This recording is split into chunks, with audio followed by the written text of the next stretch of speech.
Hey internets, it's Jake from Mini Terrain Domain, and this is Scribes and Scrolls, the Candlekeep Mysteries, Book 3, the Book of the Raven. This is Chapter 25, The Hoard of the Red Wyrm. This is our ongoing Dungeons & Dragons campaign happening every Monday night at 8 p.m. Eastern right here on twitch.tv/Mini Terrain Domain. And we are so happy to have everybody here with us again tonight. Perfect attendance. So we'll hit up with a little bit of a recap and an explanation of getting the game started here in just a moment. A couple of super quick announcements. First up, if you look down in the lower left hand corner below Dwight, you will see the icons for Talon and Claw and Run Right Play. We will have some info popping up in the side chat or along the bottom for those sponsors. But be sure to check them out. With Talon and Claw, you can visit their store at Talon and Claw, their Etsy shop, by typing !MTD Claw in the chat. Pick out your favorite dice accessories and use code MTD Claw in as the promo code and get 10% off of your order. Look up above Jordan's head and you will see two domain tomes. Just two. So few. There's only two domain tomes there. Those are a way that you, the audience, can have a little bit of an influence on the game simply by tipping $5. You can also do that through our coffee link, Ko-Fi, however you want to say it, becoming a member or resubbing, or you can do as RQ Stefan has just done and resubscribed, and just like that, there's another domain tome. Thank you, RQ Stefan.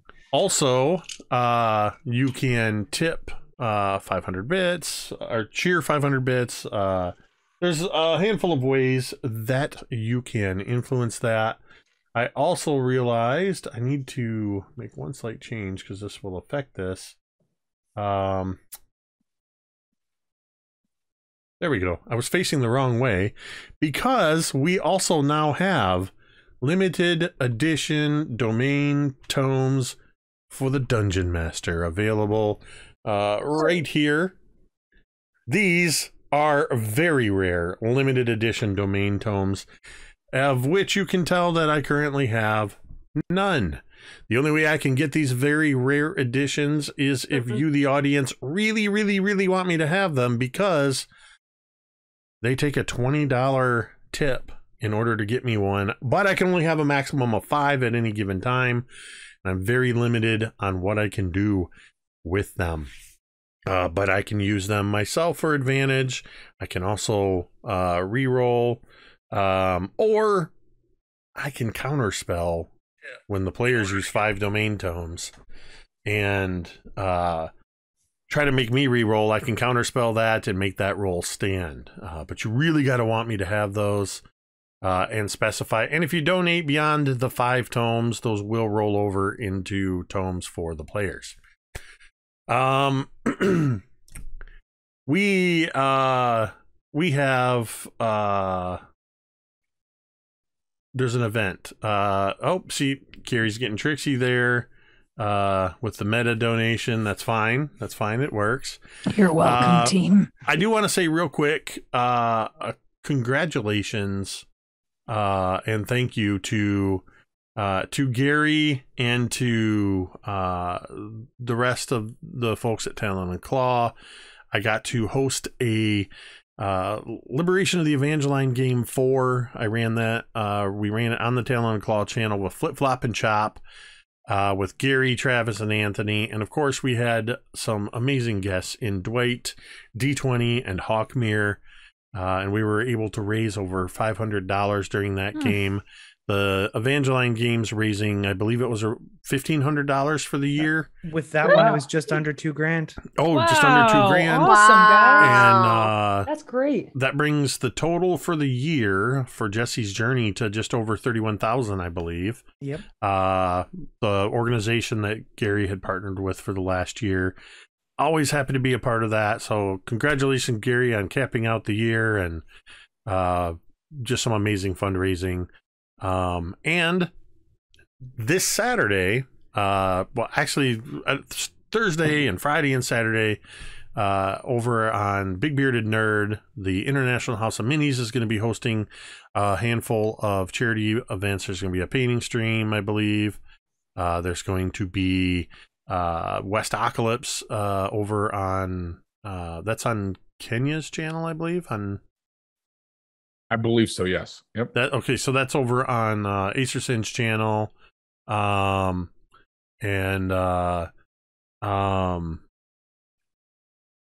yeah, so that's going to be raising money for it. And then again on Big Bearded Nerd, I'm running a game for Dwight and Lloyd and Keel and Petra and Cole that I have just decided today is called Misfits of the Multiverse.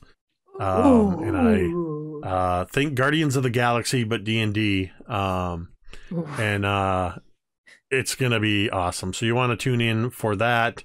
Sorry, I was getting a little distracted because there's a hype train and a bunch of bits and subs that are going on. So I want to make sure I give you all of what you are owed, which I believe is 1, 2, 3, 4.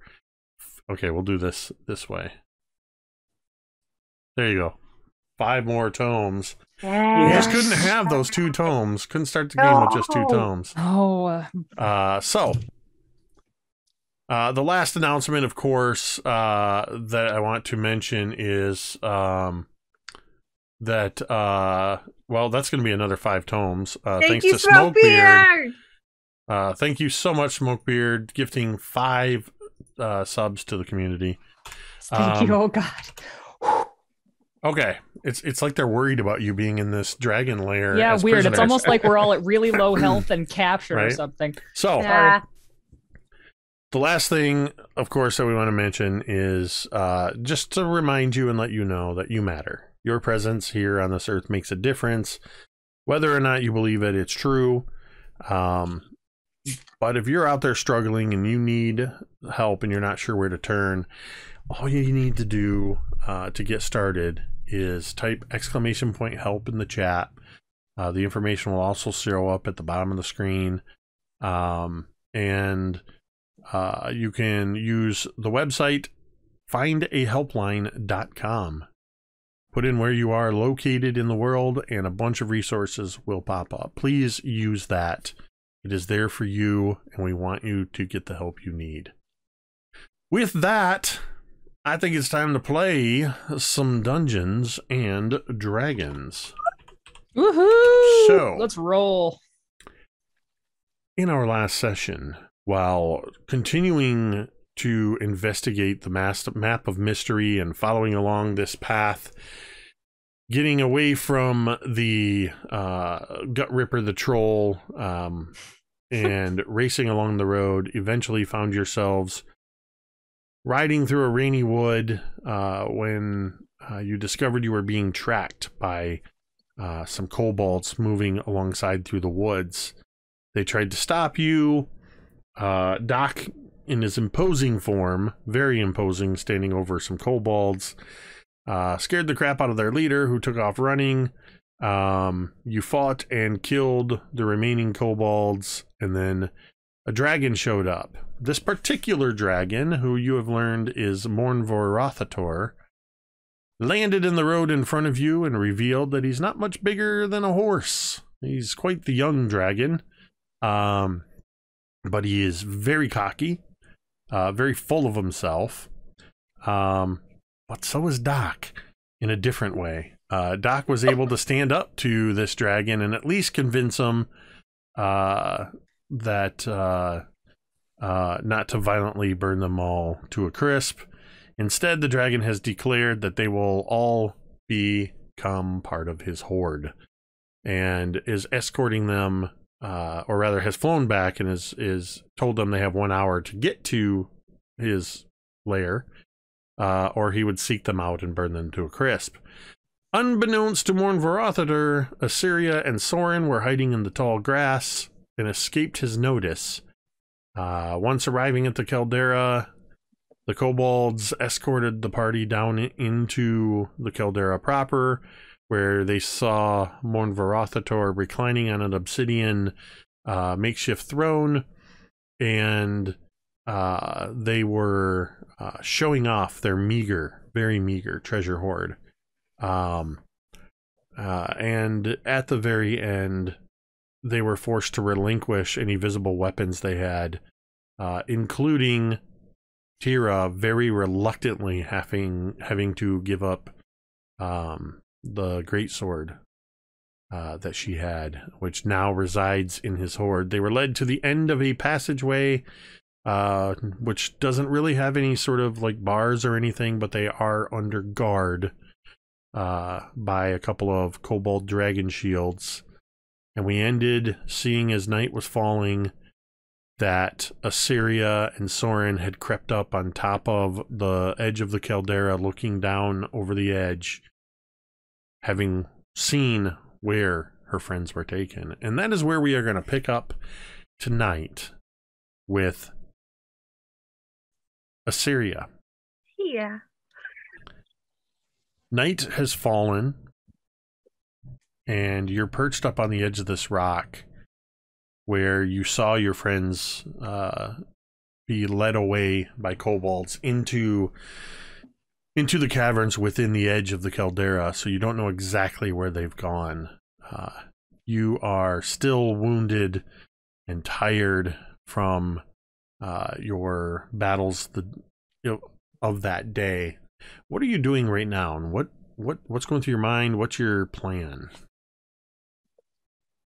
Oh, Assyria's probably sitting back and trying to, she is wrecked right now, trying to stop any source of bleeding, trying to be as quiet as she can, and listening in and just trying to take in as much of her surroundings as she can at this time, trying to look for any other possible routes without moving too much. She will at times look down at Soren and kind of mutter as she's trying to think of, okay, all right, Soren, so I don't think we'll be able to do bacon. What about pan pigeon? Do we think that's a good idea? No, this is too dangerous. Okay.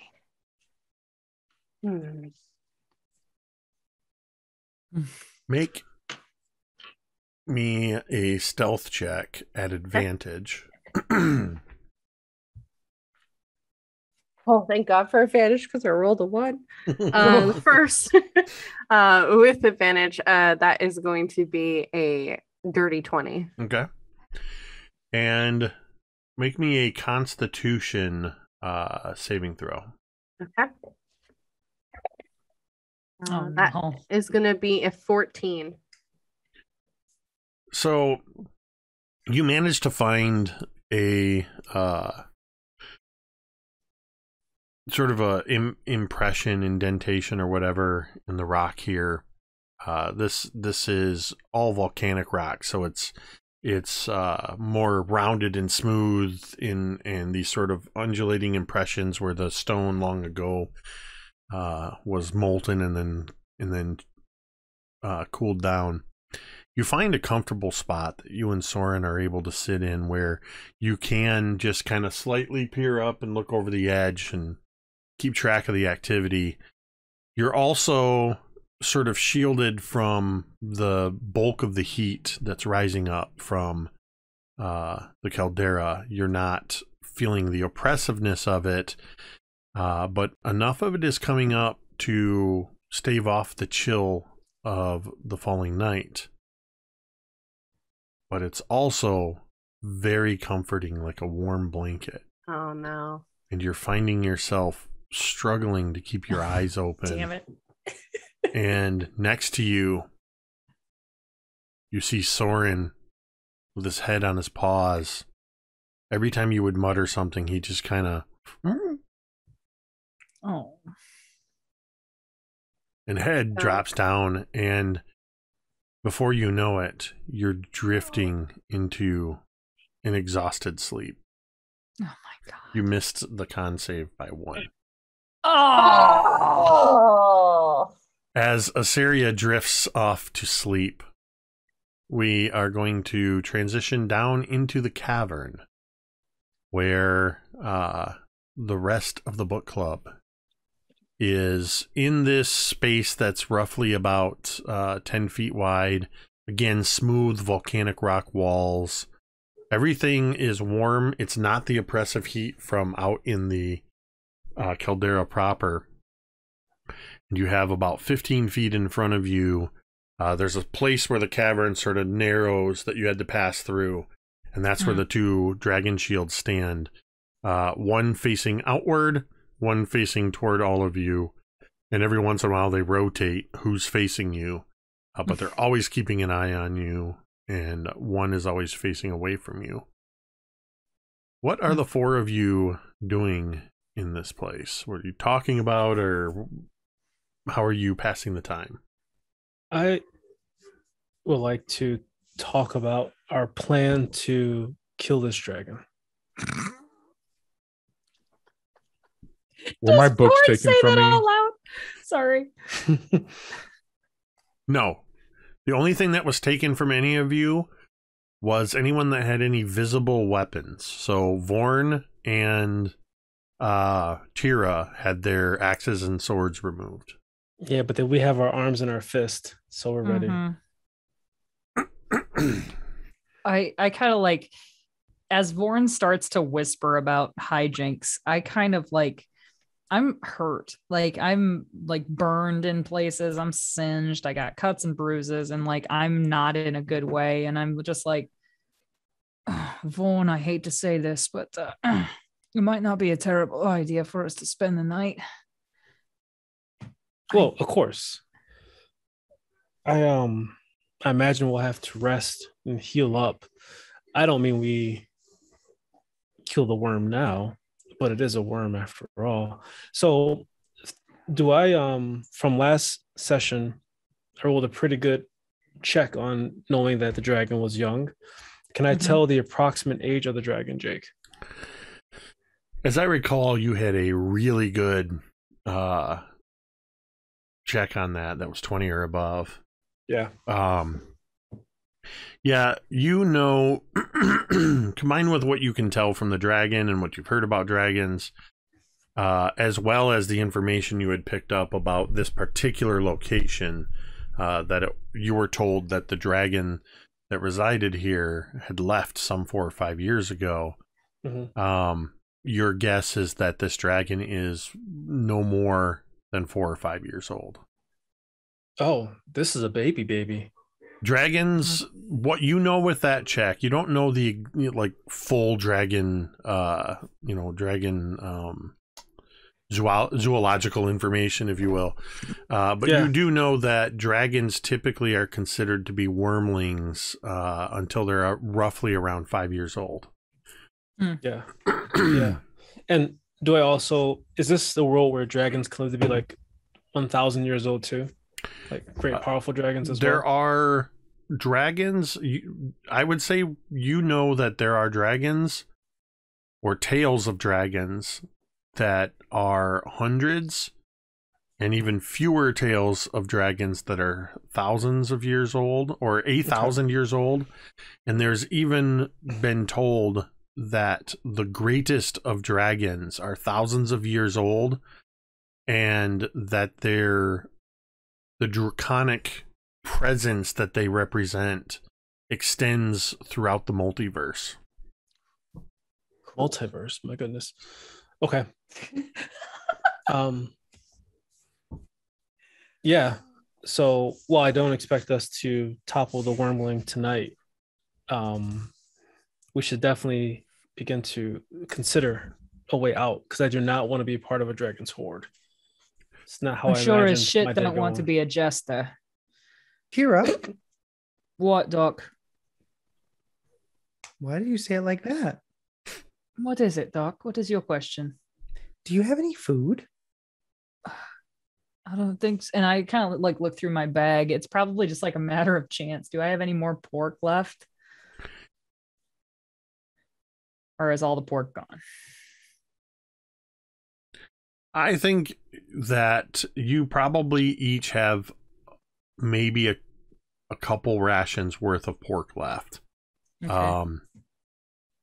When Gut Ripper was still decent, they put the bulk of the pork up on the spit overnight, and you all ate a lot of it. And Gut Ripper ate a pretty healthy share of it. But you did kill quite a few boars and butcher them. So That's true. So yeah, there's a little bit of pork left. So yes. Yeah, Doc, I have some, and I kind of like take some food out and I just hand it to him. Doc is going to say, okay, everyone, it's dinner time. We have to eat before we sleep. That's the rule. I am like, I imagine like I go to hand it to him, but he just says that, and then I'm like, okay. No. And Doc will take it from her. Whoa, I thought you didn't eat, Doc. I don't. What Sit do down you for want? dinner now. I sit down. I'm confused.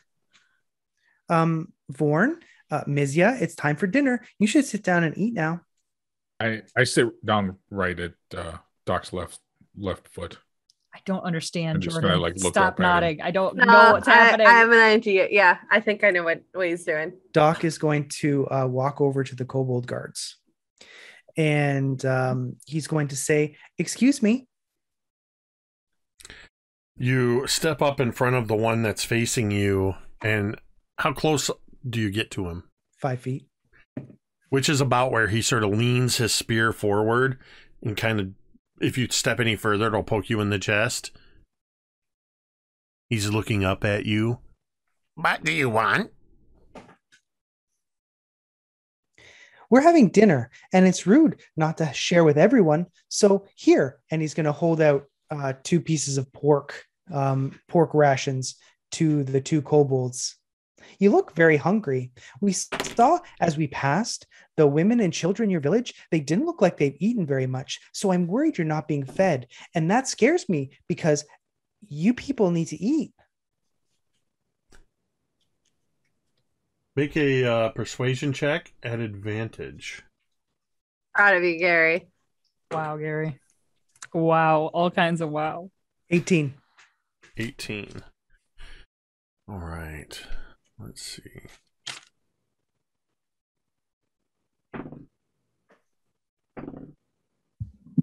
At this point, as you're talking and as you're holding the pork out, the other kobold, Dragon Shield, looks over his shoulder and then sees the pork and is like, for us? And Doc is going to look down at the spear. And then he's going to look down at himself and he's going to say, you don't need that.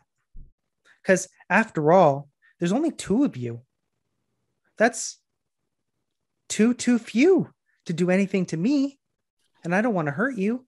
But here, have some dinner. We share everything because we're nice and you look hungry. Yes, here, for you. Jesus. They have that look of very timid animals, almost wild animals. You can see they like these little forked tongues are just hanging out and they're just drooling, and just really quick hands shoot out and grab the pork from you, and they are immediately and they're even growling at each other like they're afraid one of them is going to try to take from the other one. Teera, is that how I look when I eat? I mean, kind of. That's how you look too. Yeah. I would like Gary to roll me a D100. Oh no. Why do you say that?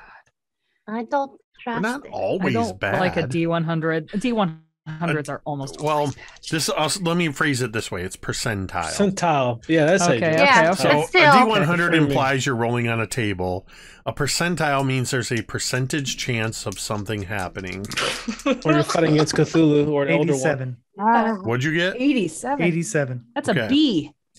Yep. So first one. Okay. Said to check something. So yeah, they take this pork from you and they are eagerly devouring it, and then they finish and just kind of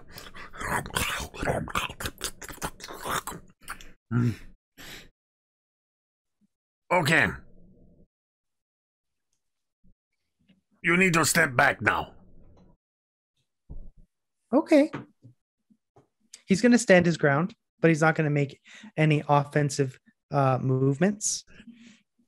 And he's going to say, "Are all of you so hungry?"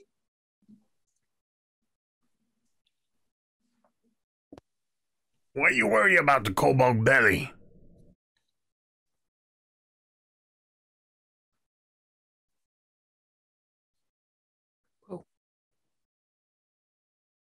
Say that again, Gary. You're not muted, but something happened. There There we go. I say, "Haven't you heard? Heard what? I care about everyone." Oh,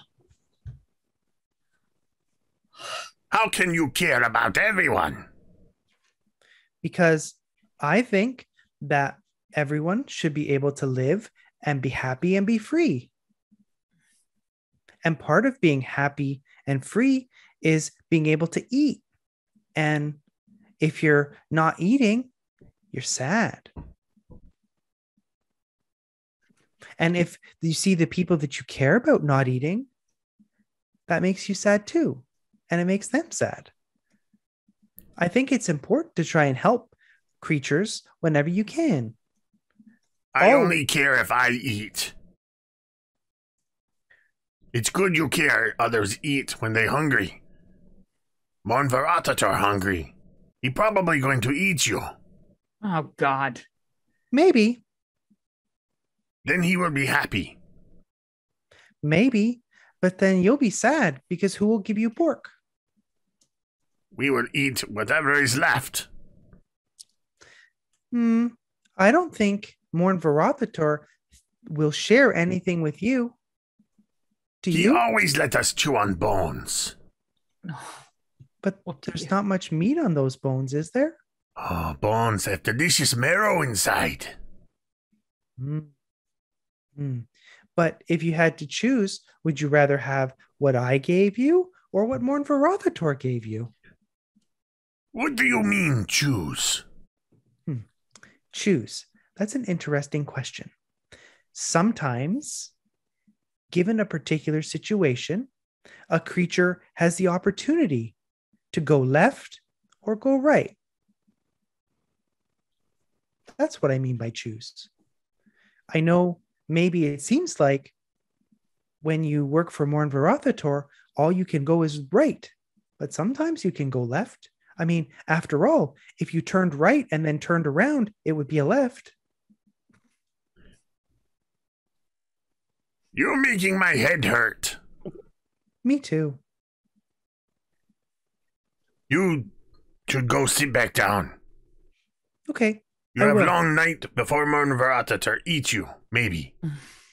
No, Such I a don't mood. think he's going to eat us, but I think maybe we could be his friend.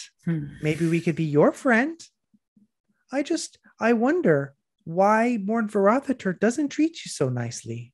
You seem like nice creatures. I, Dragon Shield. I get first pick of bones. Mm-hmm. Murnvaratatar treats Sniv very well. Mm-hmm. And what about Doc is going to look at the other one. It's like, what about you? I also Dragon Shield. I get first pick of bones too. Doc is going to look at one of them and he's going to look at the other one and he's going to say, how can you both get first pick? When Murnvaratatar done with bones, he let all Dragon Shields go, and then we fight over them. That sounds to me like none of you have first pick. It sounds to me like Morn Varothator uses you for entertainment and uses the bone as the carrot in bone shape. Go ahead and make another make a persuasion check.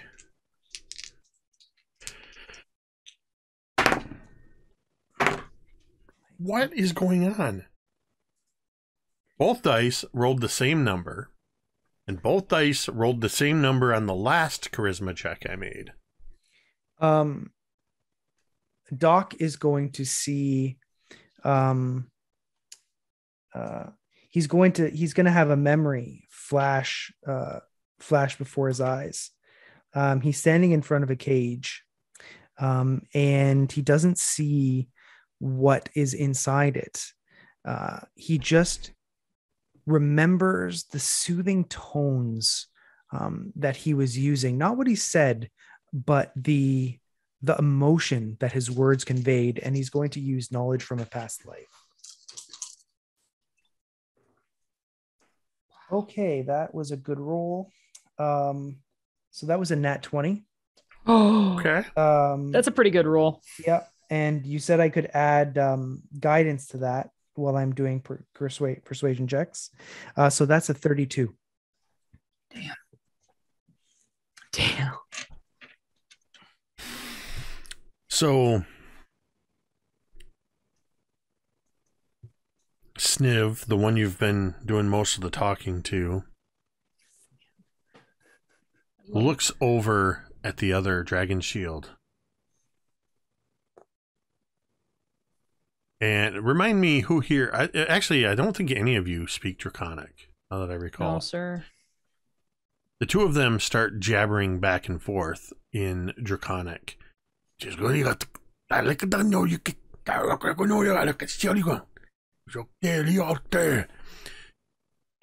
Sniv seems to be trying to convince the other one. Are you going to cast Comprehend Languages? Yes, I have one spell slot left. So as they start talking Draconic, I will cast it again. So again, you sort of hear this. Sniv seems to be... The rest of you can pick up on a little bit of body language. That Sniv seems to be the one... He seems to be trying to convince the other one of something. And Mizya, as you cast a spell, you hear that. It's like others are talking. You have heard them. I have heard them. Some say Taklak is crazy. No. Taklak is genius. Taklak is...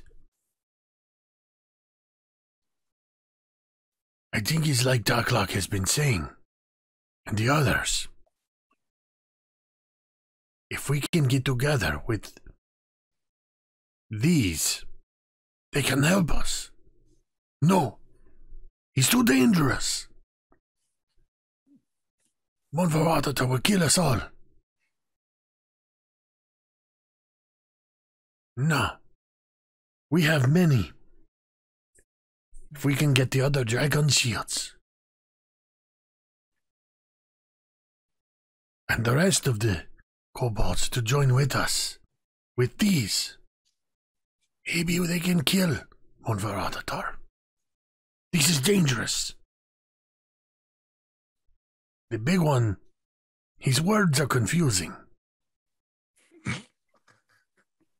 But I think I get what he is meaning. That, have you ever tasted anything so good as that pork?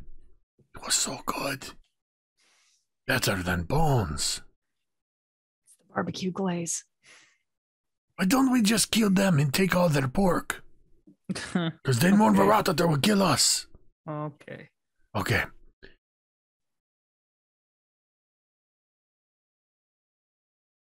What do you think?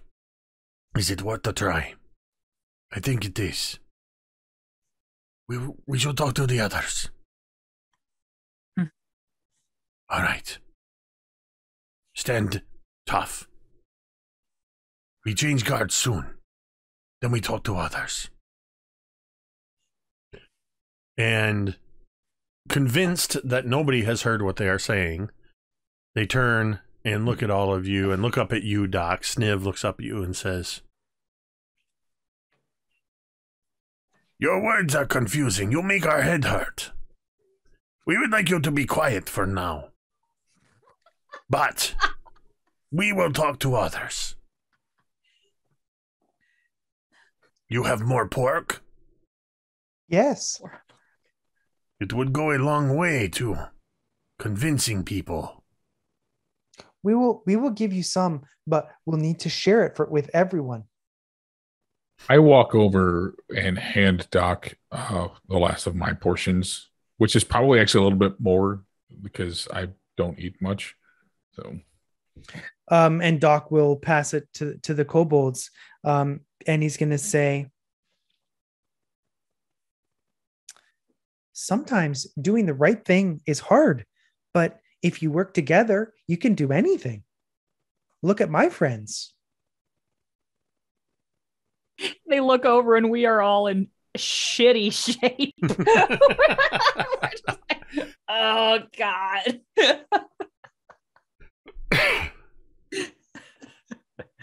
I What's up, Rick? nope. I'm good. I'm good. So you Finish you it. hand Sniv more of the pork. He looks at it, and you can see his mouth is salivating. Both of them, they're salivating, but he hides it away in a pouch, shoving it down in there. But he does sort of look away from you as he goes, Oh my God. Wow. "You go sit down." Okay, thank you. He's gonna go and sit down. And he's gonna say, go ahead. Nope, let you finish. I was just gonna say, I didn't want any food. For me, eating's gross. Does I that roll mean my eyes and I lean to Mizya. I just rolled a personal little perception check and I got a 19. And I figure I probably would have known or seen Mizya really, really locked into this conversation and thinking they might understand Draconic. Well, And I just wanna be Mizya like- has translated for you before. Oh, okay. So that's especially a yes then. Yeah. And I just say, Oi, Mizya, what were they saying? yes. Well, it appears that the doctor has gotten through to them, and they are going to talk to some of the others. That it seems that these feelings doctor has pulled out are somewhat common amongst them. There seemed to be one that they were particularly frightened of, but I think doctor has done good work. Way to go, Doc. Oh, and I kind of like crumple over again. Like I'm hurt still.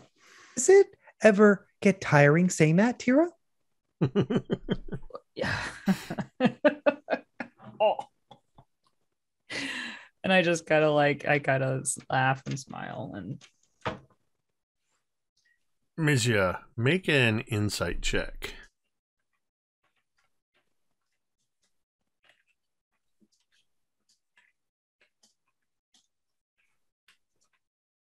Well, that is a 13. So, based on just how long you've been in here in this little cavern, and when they took you captive, you know that it's probably been about 2 hours, and it's probably was only around 6 or 7 o'clock in the evening when you got taken captive. So you know that if you got a good night's rest, that you could still be fully rested up by all of you could be rested up by 3 or 4 in the morning. We're gonna briefly cut back to a little bit later outside on the side of the caldera. The sounds inside the caldera have settled down. The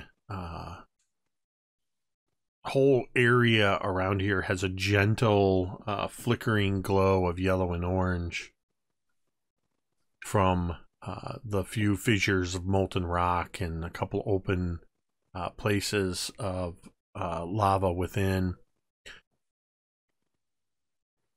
The caldera itself seems to almost have a rhythmic sound to it that anybody listening closely would realize from within one of the caverns. It's probably the snoring Morn Varothater as they slumber.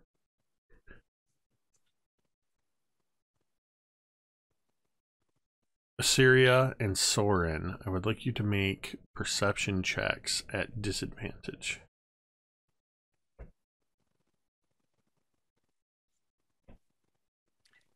Man. There you go. Okay, disadvantage? Yeah. At disadvantage, I got 15, and Soren got Whoa. a 13. That's not bad for a disadvantage, bro. Mhm. Assyria, you had drifted off involuntarily. And you suddenly, your eyes snap open. It's that feeling of you fell asleep when you did not mean to fall asleep. Mhm. And you don't know how long you've been asleep. Ooh. As your eyes That just is suddenly specific. open. And next to you, you just hear the slight shifting of Soren as Soren awakens at the same time as you. Your, remind me, because I keep forgetting, do you have Yeah. dark vision? I do. Yes. Okay. So, as your eyes pop open, you kind of take a moment, just the bleariness of that exhausted sleep, and Soren immediately next to you. And as you shift, you see in these sort of tones of black and white and gray, you see, it's hard to make out what exactly it is, because this creature that is standing over top of you, looking down at you, seems to almost be looming over you. Its head appears to be in the middle of its chest, but it seems to have appendages rising up off of its back and extending off to the side. Oh. And I then gotta go. you kind of, as you start to realize what you're looking at, you realize what you are seeing is a kobold that has some sort of makeshift pack made out of bamboo that is rising up from his back, and there's all kinds of things my hanging off of God. it. And what looked like some kind of a claw appendage reaching towards you is actually a staff. And tied to the end of this staff is a living scorpion. Yeah. And he's not like leaning it down to you, like to touch you with it. He seems to be leaning forward and is just peering at you, and he's got one eye. The other seems to be permanently closed or missing as this kobold looks down at you. Are you trying to sleep? Jesus. No. Then you were failing because you were sound asleep.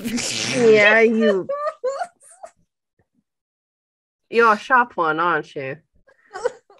Lot sharper than you. Yeah, you're probably right. I even snuck up on you, wolf. This is my new favorite person. I know. Asaria already likes him because he referred to Soren as a wolf, and which is the first time anyone has actually done it besides her. There's a puppy. Everybody's called him a dog. Who's a bubba? Oh my god. Okay. She'll quickly kind of back up against the rock and try to slowly stand, kind of putting her hands out. Immediately, the kobold sort of puts the staff on your shoulder. He puts the staff on the shoulder, and the scorpion's like right next to your face. I wouldn't do that if I was you. They'll see you. You're going to want to keep low. You don't want to be noticed, do you? Wait, you want to help me? I want you to help me.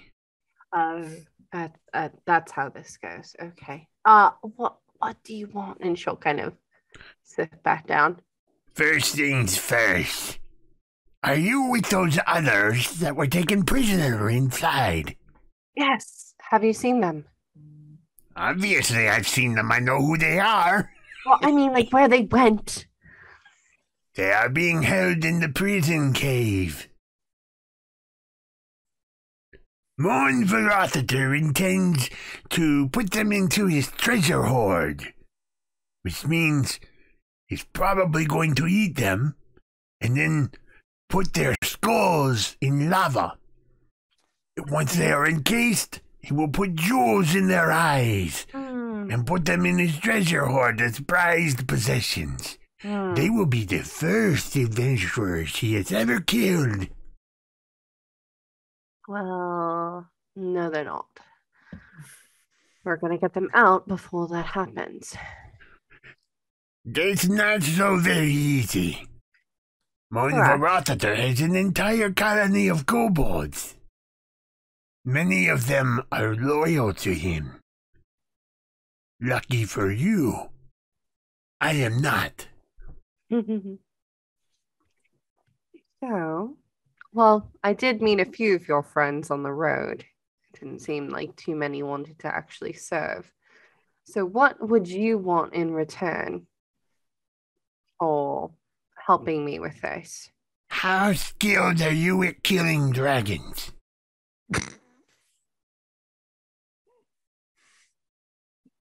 I think that answers my question. It's the first time for everything, right? Exactly. Okay, here's the thing. My name is Taklak. Good to meet you. I am the leader of a resistance of kobolds. Oh. Mon Verotheter. I believe he came out to visit you out on the road. I assume it was you and your friends, because he was talking about how he had scared a bunch of adventurers and he was going to turn them into his treasure hoard. He didn't, but... Mon Verotheter's a dick.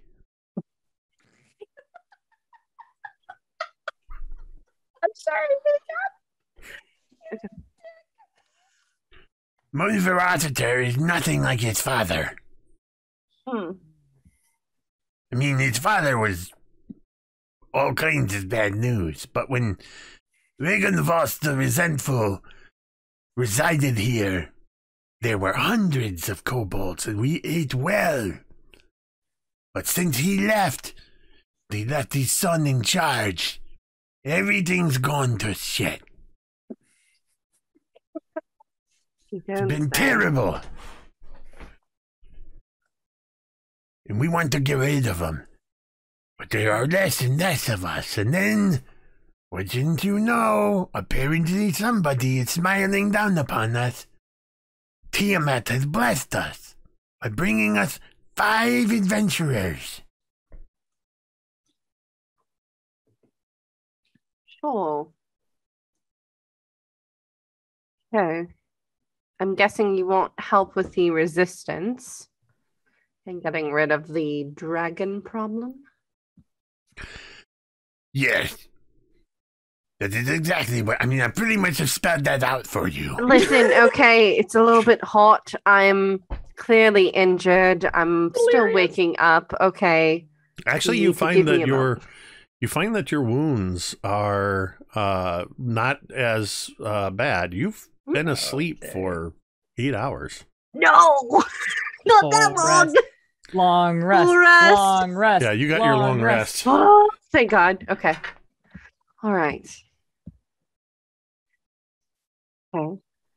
Do you know if there's any weak points to this cave dungeon that you mentioned?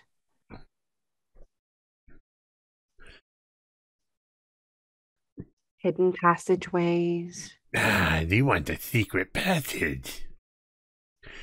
Well, Possibly.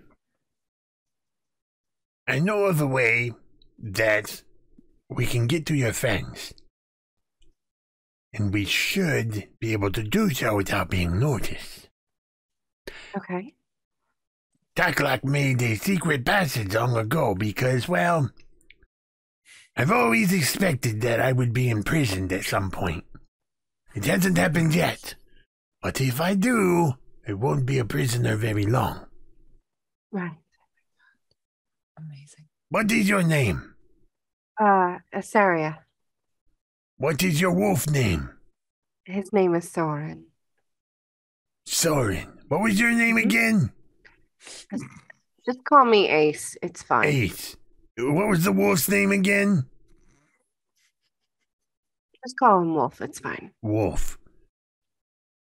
All right, Wolf and Wolf Girl, you come with me. Sure. And he just turns and he starts making his way down the rise of this caldera. And you just hear this sort of hollow, every once in a while, this sort of hollow tuck, tuck, tuck, tuck, as his staff, his bamboo staff, is striking the rock, and you hear a little bit of jostling of things. He seems to have a whole variety of items on his back, on his little makeshift backpack. You're pretty sure you can see several jars of unidentifiable liquid. You see what looks to be a bee's nest. Oh no. Spurt.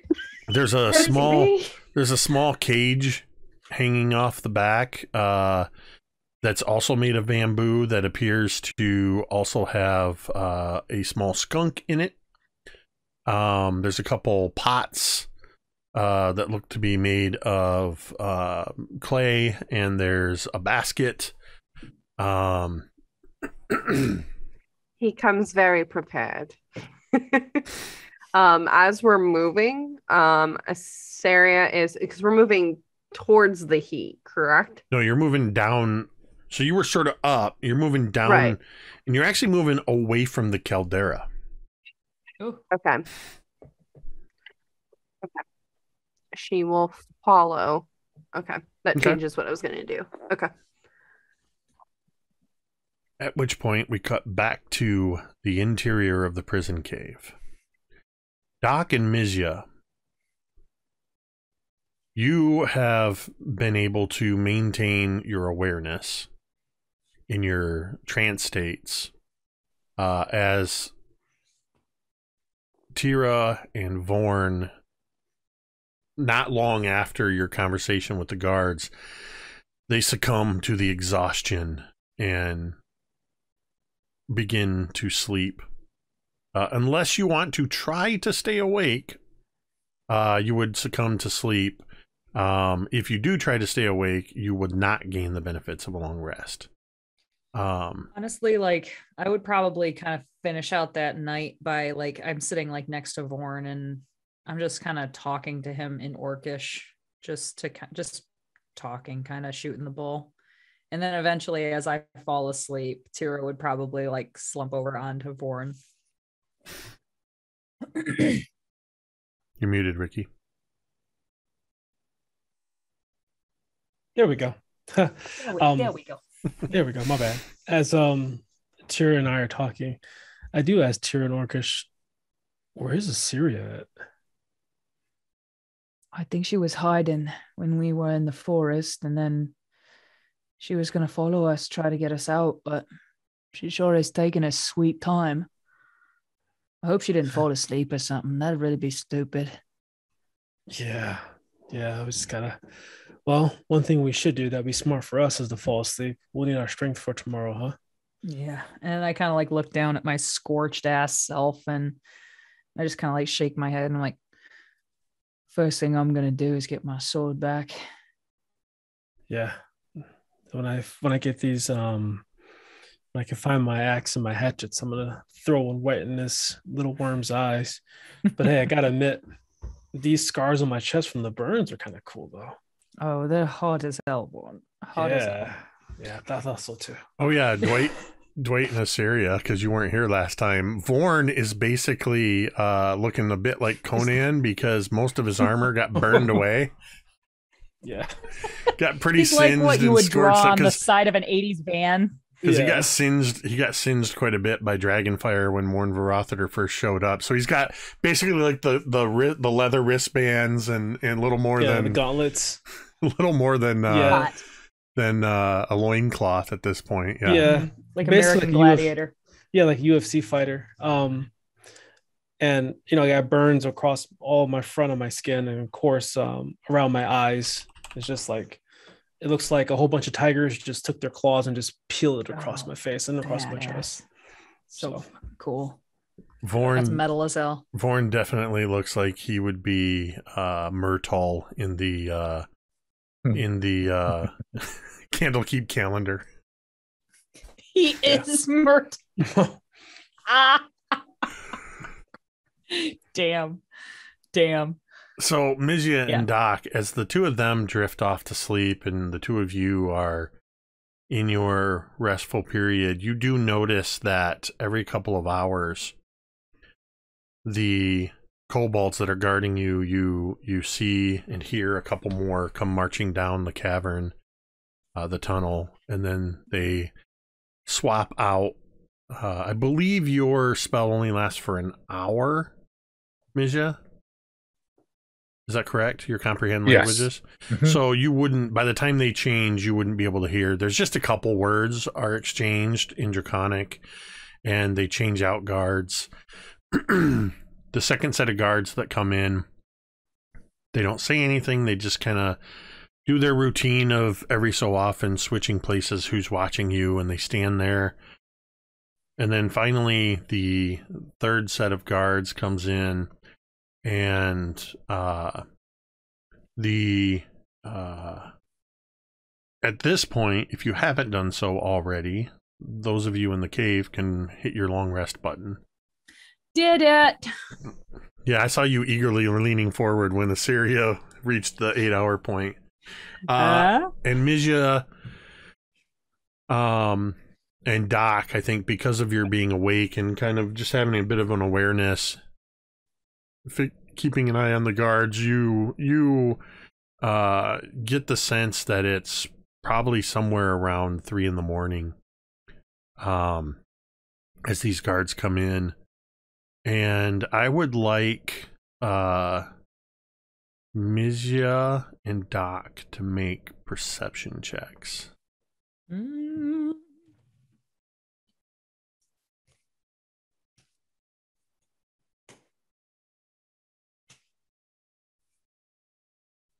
18.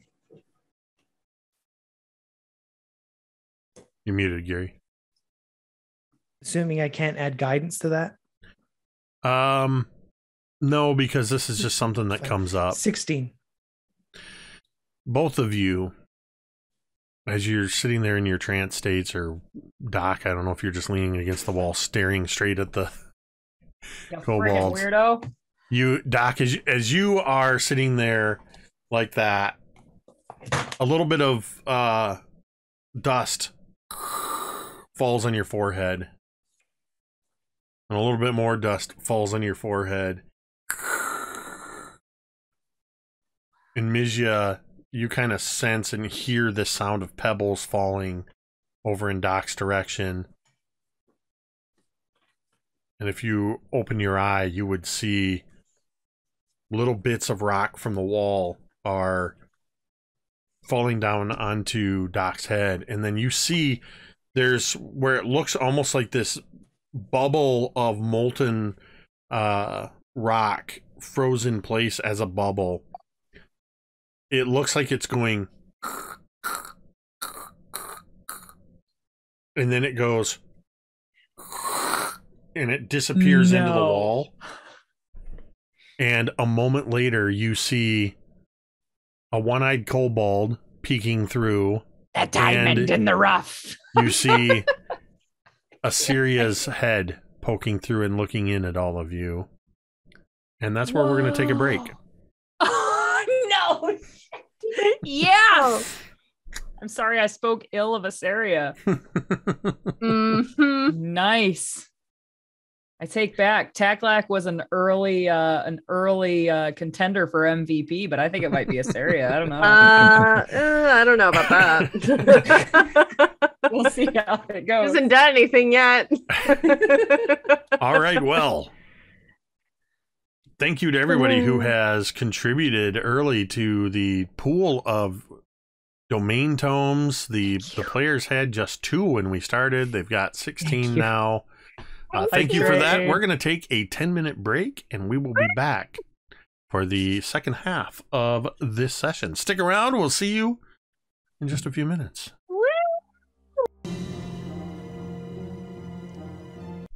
And we're back.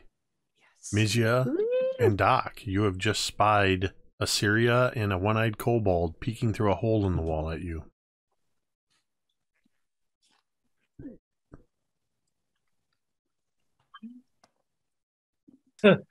They're quietly waving at you, Asaria. Do I still see, or do I see now there are guards standing there too? You do, and one of them is looking right at you. Oh, goody. Oh, God. And he sees you, he goes, you see him sort of reach over and tap the other guard on the shoulder. Quickly get my bow arrow noose.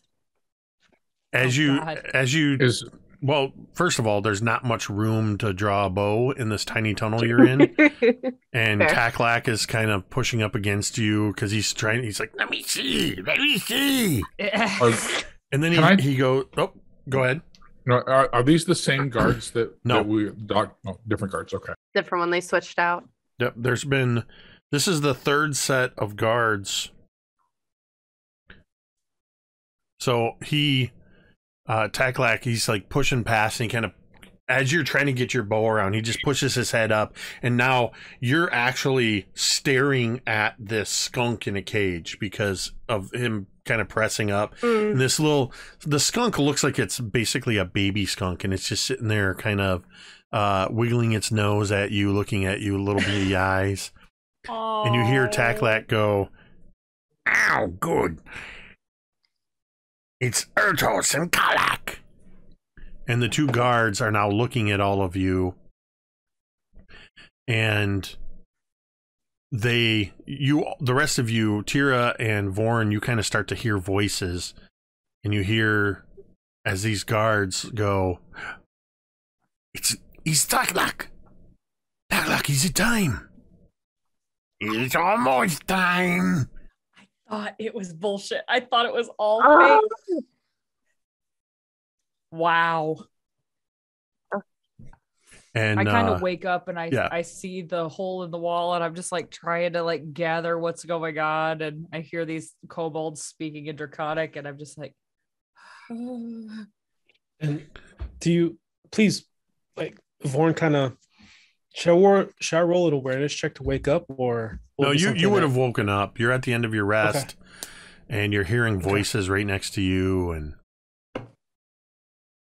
Doc, more of this volcanic rock is falling down on your head, and all of a sudden you feel sharp talons on your head and then your shoulder as Taklak is climbing out of the hole and stepping on your head and shoulder to clamber down out of the hole in the wall. amazing. And so Doc, Excuse me. Doc, you're just sitting there with this kobold as he's kind of climbing down you, and at some point he's like right in your face. And a good thing you were sitting there. Thank you. And then he finishes climbing down you. Oh yes, that was great. Sorry about that, Doc. He's here to help, and I guess by the looks of it, knows them. And she'll look over at the kobolds guarding. This is Ertos and Kalak. They are part of the resistance. Wait, is Asaria in here with us? Assyria's in Hi. the hole in the wall. Oh, And now you see as What? Soren sticks his head through. Amazing. Calm down. Syria, where are you okay? Or I'm fine. Where'd you You get? all right? How big is this hole? Like, can she fit through or not? Yeah, it's Taklak had to make it big enough so that he could get through with his backpack With of his goodies. Yes. So Assyria, if you wanted to, you could also climb down into the cave here. And Ertos and Kalak are looking. One of them is now looking back down the hallway. What is the plan? Wait, did I hear resistance? Yeah. Remember in the woods we heard that there weren't exactly a lot of kobolds that were on. It's a long story. Basically, the kobolds, there's a section of them that want to overthrow this dragon because he's a bit of a dick. So they obviously said that we would be able to, help us out in getting us out of here, but we have to take him on and kill him. Yeah, I've been wanting to kill this dragon for the last 2 days. I'm in. Me too. Right. Did you see where they took your weapons and your that's- armor? I And still she's got looking my at weapons Hoard. right here. I know damn well where I left mine. I don't Alright, think they could move it. that's promising. I think we need to get your weapons back, and then it's still sleeping, perhaps. Yeah, one quick problem. In a fit of pride, I left mine in the very middle of the caldera. So if he's sleeping, that would be ideal. But otherwise, it's a very visible position. Right. Okay. Well, we can take it on one step at a time. I'm gonna do something here that I've never done before. I would like somebody in chat to roll me a D100. Oh no. Oh God. Duval! We don't know First- what they're gonna do. Duval! Duval or I see Robo's there. Robo? Whoever's the first one to throw a D100, that's the number I'm gonna use. Oh boy. I have to determine That's something going terrifying. forward. And I'm going to let chat. 42. Oh, there you go. That's Me too. what a Oh, how number, Robo. perfect. Number. The answer to everything. Very nice, Robo. What a number. What a number. All right. Low numbers help. Low numbers, no Do way. So, they? well, No, I'm it used doesn't to matter fools. because it's a sliding scale. 42 is the baseline. Okay. Oh no. Later on, I'll reveal what I rolled I hate that. and what I it hate means. that. Oh geez. Okay. So Taklak is looking. Oh, look like you have gotten yourself some good rest. Yes. Oh, you look very strong. Powerful fists. As he's walking up to you, Vorn, and sort of grabbing hold of your fists as you were kind of saying, my weapons are right here. Yeah. These tiny little three-fingered dragon kin claws grab hold and kind of just squeeze them very delicately. Yes, these will do nicely.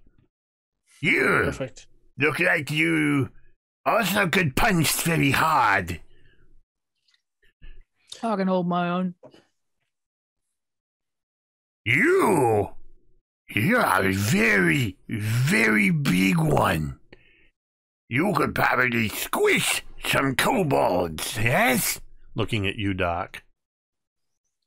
Yes.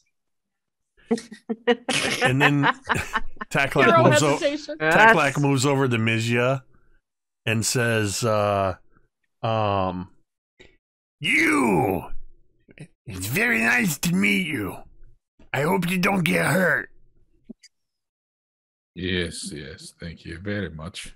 Hey. Nice to meet you as well. Great. let me check something. I see your book. Are you a wizard? I will I just kind of hold my hand out and I will use prestidigitation to just conjure like a child's toy, like a shiny child's toy in the palm of my hand, and it just kind of make it rotate there, and then You're a toy Kinda flick it away. maker. Even better. Taklack is MVP, dude. Yep.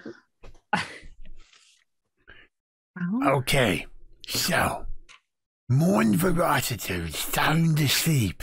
It's the middle of the night. We have Erdos and Kalak.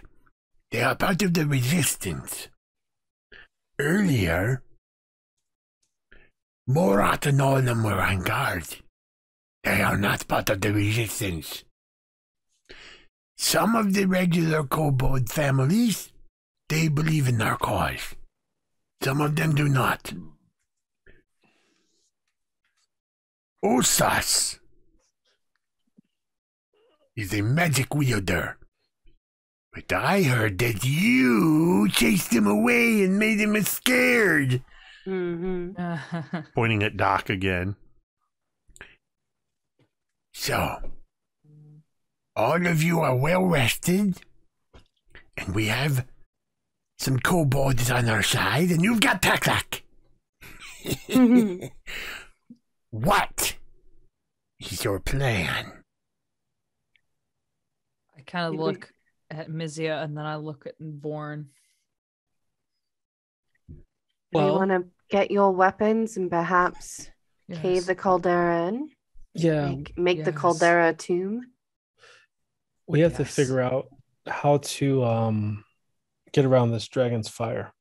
I mean, the scars are cool, but I don't know if I can take another roasting.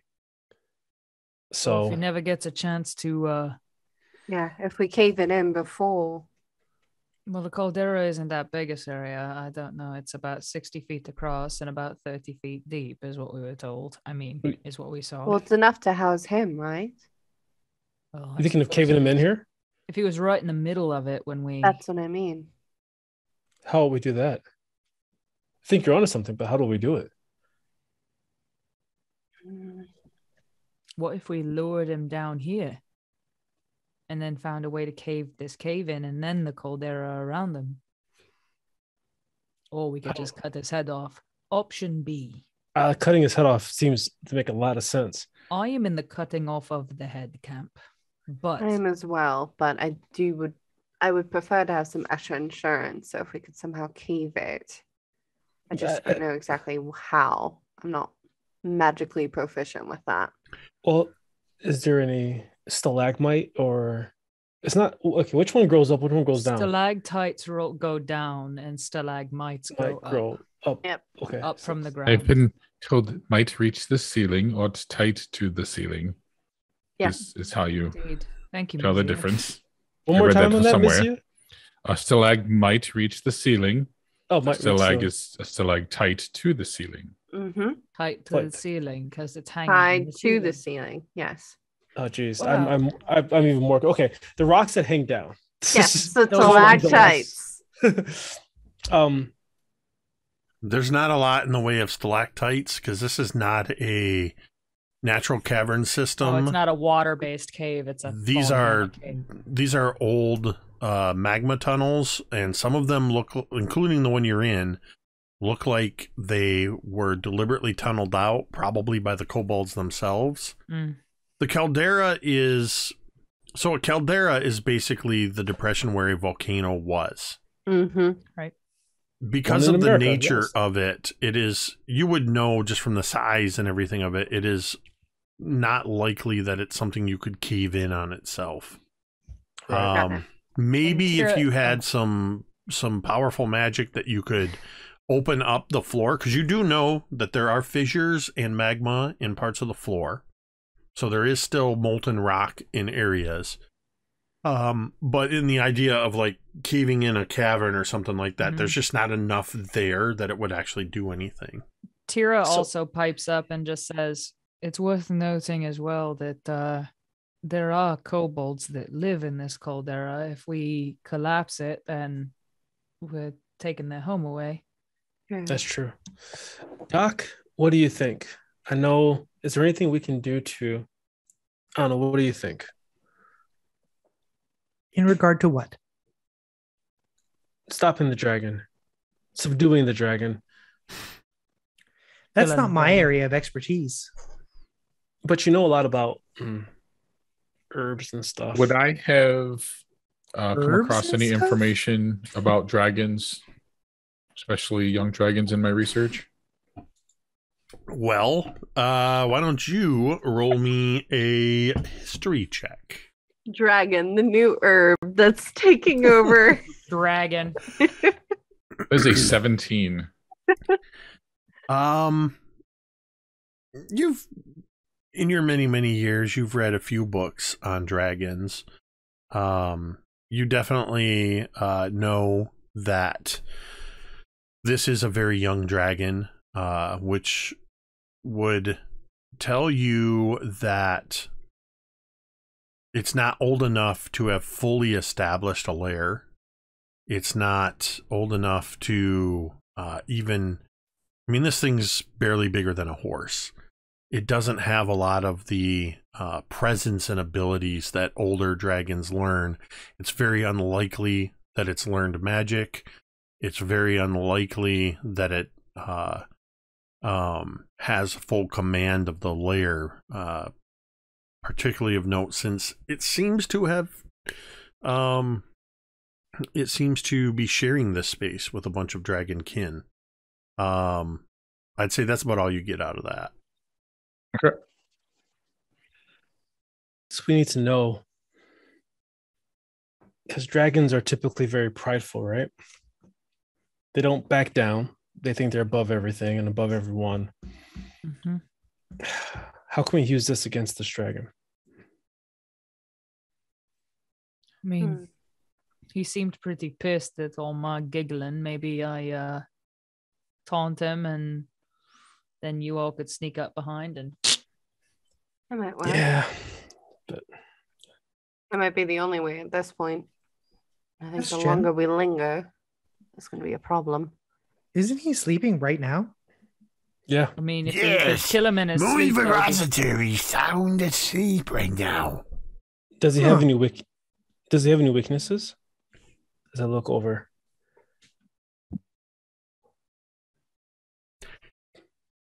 I know he's a dick, but beyond that. I mean, there's not a lot that we've been able to find in the way of a weakness other than he's arrogant. Mm-hmm. He thinks he's hot shit, which is what makes him a dick. He's kind of literally hot shit. I'm sure he takes literal hot shits. Man, if only we had Gut Ripper with us. Damn it. What Well- is a gut ripper? Is that some kind of a powerful weapon? I We wish. could say that. Kind of. Speaking of powerful weapons, I'd really like to get my sword back. So I'm in the camp of let me stroll the hell out there, take my sword back, and challenge the bastard. And then you So- all can sneak up behind and But Well, but it's sleeping right now. Right. Well, then if we we kill just, it if it's sleeping. But if it wakes up, which It's it gonna probably wake up. will, because I'm not very. it's gonna sneaky. wake up, but at least maybe we could do some damage to it while it's sleeping, and that He gives you breathes time to fire, get right? your stuff. Yeah. If you're Nice. quiet, you could Yeah, if get we're out quiet. there and get your sword. None I of think the he's- kobolds were able to pull it out of the stone. I could try So- and grab it. but The and dragon's been unable to see me here before. Assyria, no offense at all. Can you lift it? I can try. the dragon fire, right? So what do we know about fire, and how can we use the fire against it? Is there a weakness to the fire? Well, it Mizya, uses- you have to know something, right? You read a lot of these books. even the Mizya. I know that it's a small dragon. Right. Small dragon, It, fire. it would be something we might be able to stand a chance against, unlike a full-size dragon, but there's not much I can tell you. It breathes fire. I would Right. assume it is resistant to fire damage. Probably. Oh, Mon Veratator is more than resistant to fire. Sometimes he bathes in the lava. Yeah. Fire does not hurt him. So he benefits from the But- fire. Mon Veratator, when he breathes his fire, sometimes it doesn't always work again right away. There's a refractory period. I appreciate that one. I don't get it. It's all right. It's okay. I fist bump. I imagine Taklak at the same time Mizya says, I don't get it, just looks at you and goes, I don't get it. Yeah.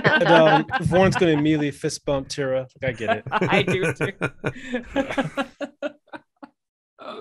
No, I say we just go in there as quietly as we can, get your sword, get everybody else's things that they're missing. We try and take it out as quickly as we can.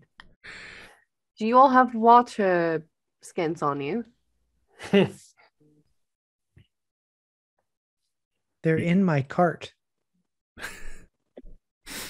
which your cart is up on the, last you saw it was up on the eastern edge of the caldera. All right. Oh, water skin. So, Well, I was going to say, if we can get to the water skins, you can drench yourself in water, which will help at least. give you steam burns. I think we our should just success go. is in surprise and Yep. quick I agree. action. I So agree. let's move. I think- out. Mr. Taklak, will you and yours be able to keep the other kobolds at bay? I think it would be best if we can focus on the dragon Yes. and not have to worry about little kobolds running around. And how many bothering kobolds will us. join us?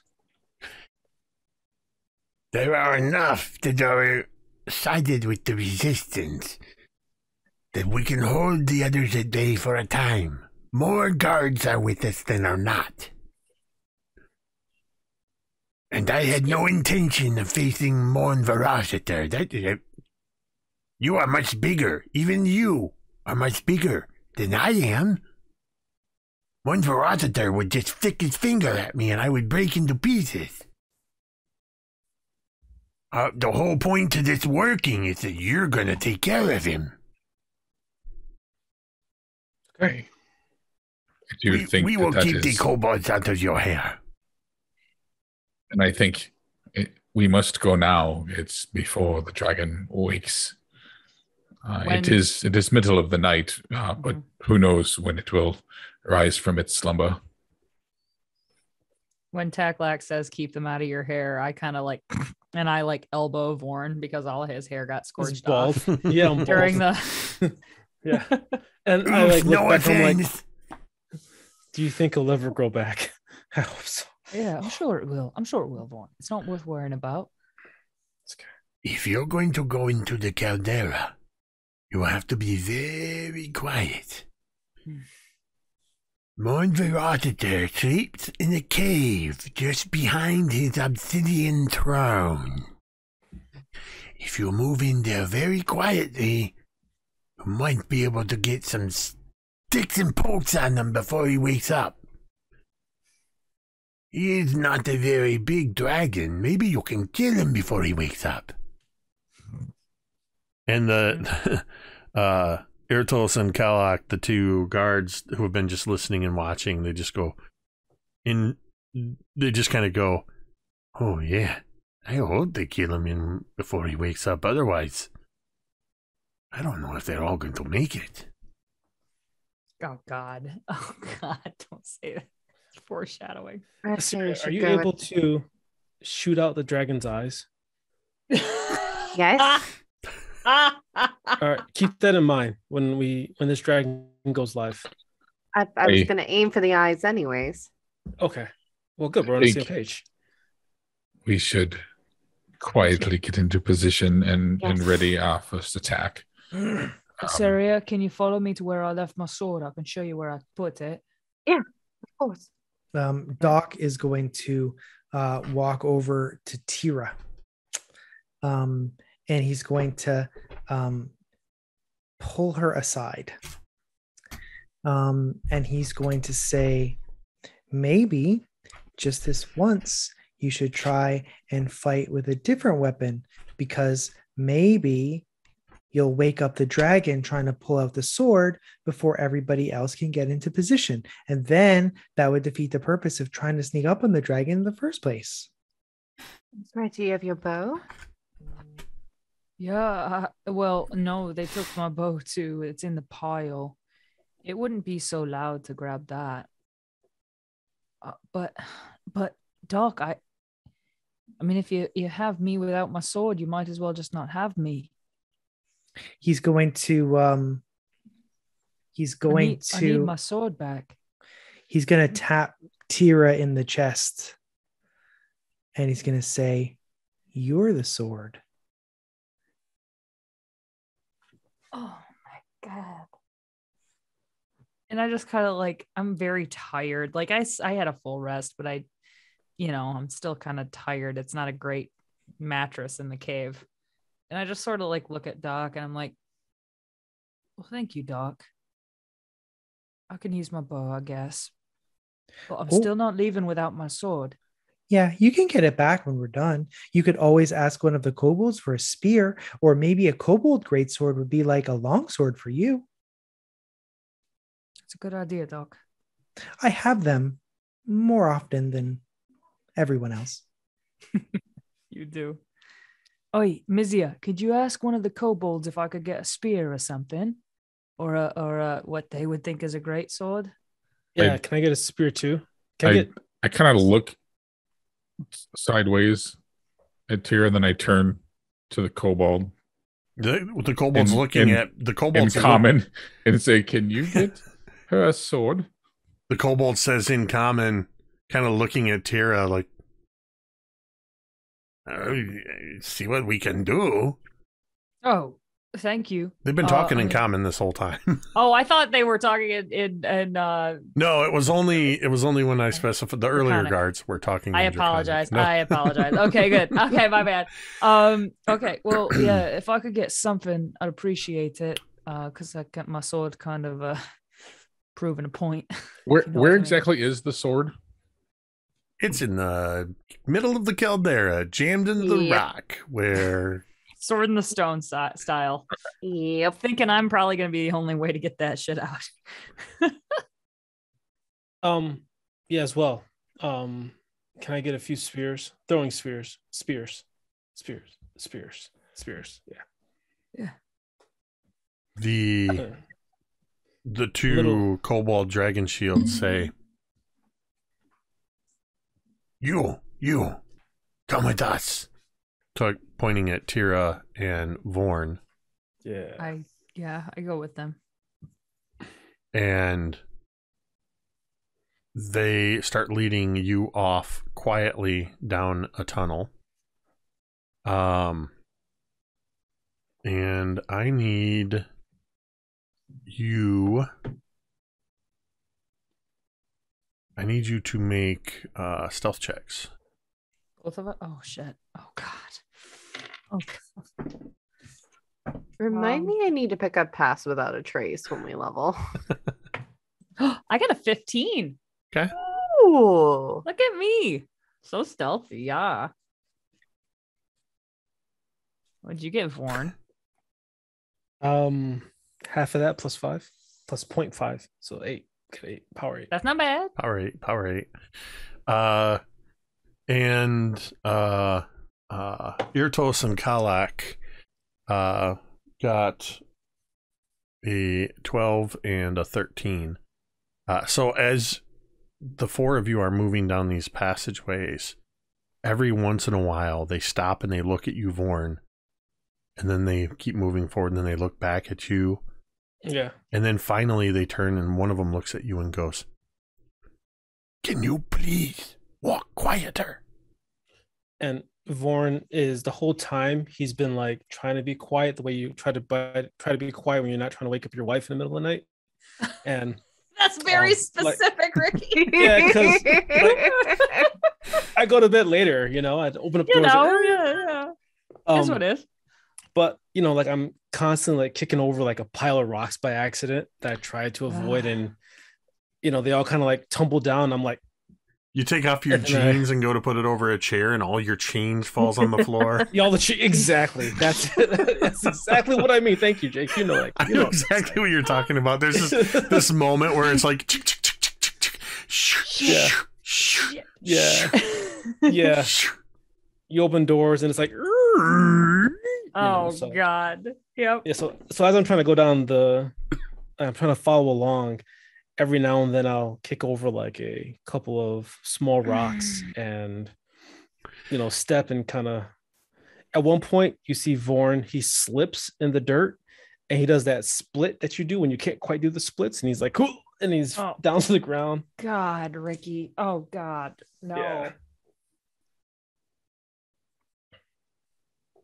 I don't have any shoes. I got burned off. That's fair. That's fair. You're Conan. So, fortunately, the three others did well enough, and doesn't seem like anybody has heard you, or there's no sign that they have. And they take you down a side passage, and there's a small room there, and leaning against the walls. There's a few meager supplies in here. There's some mundane supplies, a few sacks of moldy grain and very little bit of rice, and a few things here and there.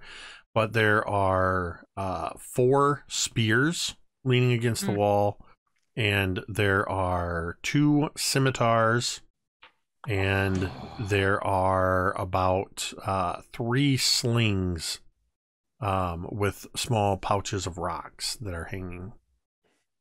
I want both of the scimitars.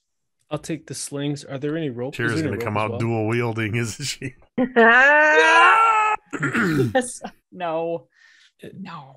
Is there any rope at all?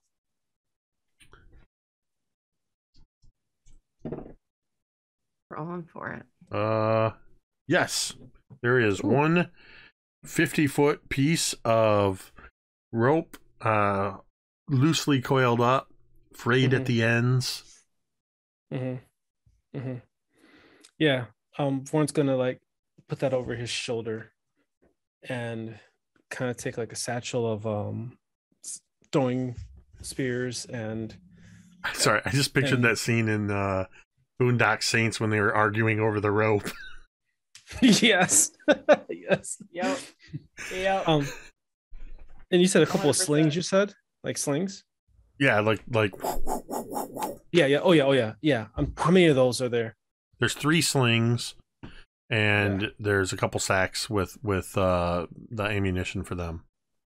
Okay, I'll take as much as I can, considering the rope too. If there's a backpack, I can. We'll say you can get 20 rounds of sling ammo and a sling. Mm-hmm. All that stuff you can find if you do manage your equipment. Okay. So you can add a spear. You can add the spears, the scimitars, the slings you found. Nice. Can do. Yeah, I don't need the scimitars. I just need the spears and the projectile things and the rope. And nice. Meanwhile, in the other cave, Taklak says, "We should get into position. I would lead you to the caldera. Sounds good. And then I will go into the warrens." Before we do this, are we just thinking all out attack, or do you want someone to go in there as bait? I can challenge the dragon, and you guys sleep. We're Kill him. all going to attack at once. Yeah, we all go into attack at once. Yeah, I'd agree. And then if it wakes up, Vorn, you and I go la da da da da in his face, and then we can kill him. Exactly. Well, I'm just thinking we got this rope. Maybe it's something we can think about, but if everybody wants to attack, we can attack.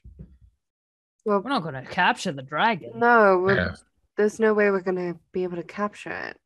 I'm not thinking a rope is not going to hold a dragon. I think killing it while it sleeps is our best bet. Exactly. Or attempting to, at least. What, did you want to train a dragon? Is that it, Vorn? No. Mm-hmm. Inside check. Close to the Star Wars Luke Skywalker with the AT-AT Empire Strikes Back, but that's wow. Yeah. Just gonna run around the caldera. Yeah. Amazing. Right. So he's just a worm. So Taklak is going to lead you all out. So Doc, Mizya, Assyria, you need to make stealth checks. Taklak is also going to make a stealth check. I'm going to use a tome. Oh, Uh-oh. for what? For a We're stealth making check. stealth checks. Haha. Unless you want me to roll with disadvantage. No, sir. I want you to do Thorn that. got a 20 and Asera got a 21. Okay. Oh shit. I rolled a nat 20, so 24. All right. Ooh. Mizya? I also used a tome and rolled a 10. Oh God. Ow. Oh no. And Mizya, I think what's happening is Taklak is sort of walking alongside you and seems to keep glancing at you and not paying attention as much where they're going, and keeps bumping into you with their pack. You know how when you're walking too close to somebody and they just kind of, you're out of sync in your steps and you keep bumping into them. Taklak sounds like he's a vendor at a park selling bamboo wind chimes. This whole thing is just going. It's like in Skyrim when you go into the caves and they've set up the bone warning system. Oh, Yeah. God. Yes. Yes.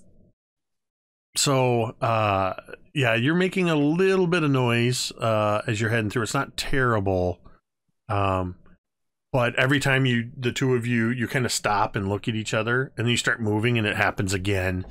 Meanwhile, Doc, Assyria, and Soren are barely making a sound. You just hear this constant behind you. God. Ugh. You reach the opening to the caldera, and you can see moonlight now shining down into the caldera. But there's a large swath of it that is in shadow. But in those sections, you see a little bit of that orange glow from the magma. Catching the moonlight in the northern edge of the caldera, you see your greatsword where you jammed it into, or rather you see Teera's greatsword where it was jammed into the rock. And beyond that there's this 20-foot pool of magma with a 10-foot island of rock in it. That's where Vorn's axes and Teera's bow and the rest of the dragon treasure sits, surrounded by lava. Taklak looks up at you, Mizya, and says, I want to wish you all the best of luck. Don't take any offense, but if you are killed, we will feast on your bones with honor. Oh my God. Great. Thank Wonderful. Yeah.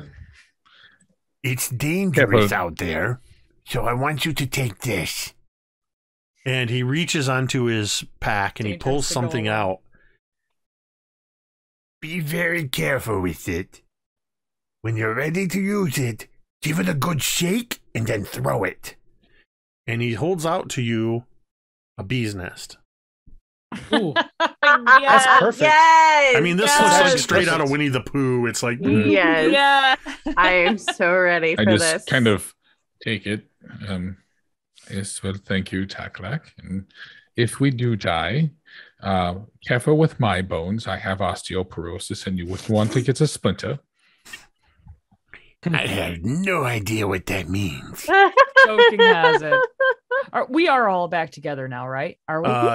as this Taklak is handing the beehive to Mizya, Vorn and Teera, you and the two kobold guards come out, and the two dragon shields go over to Taklak. We are So- going to go into the warrens now and start letting the resistance know what is happening. Perfect. We will hold the rest of the kobolds at bay. Tekla, thank you for the beehive. That's going to be very useful. I look around, Mizya, very, very useful. Taklak looks at all of you, holds up their, three fingers and a thumb on the one hand, and Mhm. two on the other. And Oh. they go like this. Aw. They make sort of a gesture like this, and they say, May Tiamat bless you this night. as they make the symbol of Tiamat's 5 heads. Oh, Buddy. Oh my god. I love him. And the guards and Taklak disappear into the shadows of the Kobold Warrens. The 5 of you, what are you going to do? I will turn and hand the beehive to Doc. I feel like you could throw this better than I could. Oh no. Hand it to me. I have psychic powers. I can throw it with psychic powers. Ooh, Vaughn, good call. Yes. Yeah. I am suddenly looking at all 3 of these members of our party with uncertainty. And I look at Asaria and How far is the sword from us right now? The sword is about 30 feet away. You are just in the shadow of the opening of this cave. The sword is 30 feet away. And then sort of in front of that is where, under the overhang of this little outcrop of rock where Assyria was, is where the obsidian throne is. And you were told the cavern beyond, where you can even now hear... I kind of like look at Mizya and I'm like, how much noise could it make if I went and grabbed my sword? I mean, it's all ashen. It's all ash ground. I look at Teera and I reach my hand out, like looking right at Teera. I reach my hand out to my side, and under my hand, Bernard appears. Wait. Yes. Bernard, we are going to... So we have to go to this where the weapons are, past that to get to where the dragon is, correct? Sort of, yeah. Okay. So, Bernard, I would like you to go stand by that sword. And when you hear us start fighting, I want you to grab it and bring it to Teera. Bernard is your invisible servant? Correct. And what... Does it have a list for what it's... It can perform simple tasks that a human servant could do, such as fetching things, cleaning, mending, folding clothes, lighting fire, serving, or pouring wine. But I don't believe it has stats, right? I'm gonna say It it's is gotta have a not. strength score of some sort to get it out of that shit. Maybe. Sarah. Just a thought. Oh, it has a strength of 2. Ooh. Okay. Strength of 2, which means it has like a Strength. minus 10 to its strength score. Yeah. Are you sure that you But want it this thing could- to go and not me? Hold on, Sarah. Do you think If we're going to take that sword, it needs to be after we've already attacked the dragon. Wait. If we try something that fails and it wakes up before we're ready, we will die. Okay, hold on. Vaughn, what? One. Mizya or Assyria What? got this beehive. You see that I'm dragon? not touching a beehive. No. I'm I'll just- allergic. Wait, I'm hold on. Just hear me out. The dragon is sleeping. Do you I'm see not this? touching a beehive. I'm allergic. And she's just Okay. giving you a death stare that you probably have not seen ever.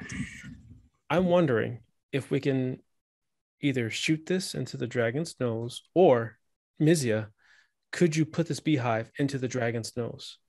The bees go nuts inside the dragon. There's a story in my tribe about the greatest orc warrior. He stumbled upon a beehive and he was killed by 1,000 stings. Trust Well, me. I don't think it's going to fit in its nose because the thing is the size of a horse. It The might be. beehives- No, the dragon is the size of a horse. think- So the nose is going to be too small, but perhaps the mouth, we might have a better possibility. I still think the best idea is to throw it from a distance and I break the agree. thing upon the dragon. Why are you I- trying to get so fancy with this, Vaughn? I appreciate the marketplace of ideas and all, but at the same Well, time, because have you ever fought like dragon? They make armor. There's mystic or mythical armor out of dragon Right. skin. So But I'm he's a thinking baby. he's a worm. Yeah, he's a little baby. You know he's how not soft as baby skin is. Yeah. So we're not going to be able to use scales if we're able to get anything off of him at the end. We're not going to be able to use that. We might be able to sell bits of him. I'm sure they'll fetch a price. I'm saying that he hurts more on the inside than on the outside. Right. And so, Yes, he should see someone about that. Exactly. You know what, Vaughn? you know what? Never mind. Type Get help the in dragon. chat. We should Get the go. dragon, open his mouth, and I'll throw the hive inside his mouth. That I I'll was take going to care of the say. rest. Perfect. That There was you go. a great idea. Yes, agreed. We just have to work through it. Okay. Yeah, well, So you sent Bernard, the invisible servant, over to stand by the sword. mhm. And I'll say that you see these just little puffs of volcanic ash just kind of and then just this little next to the sword, and you know Bernard is standing there next to it. I lean to Mizzy. I'm like, Is Bernard very strong? Oh no, not at all. But it's better than nothing.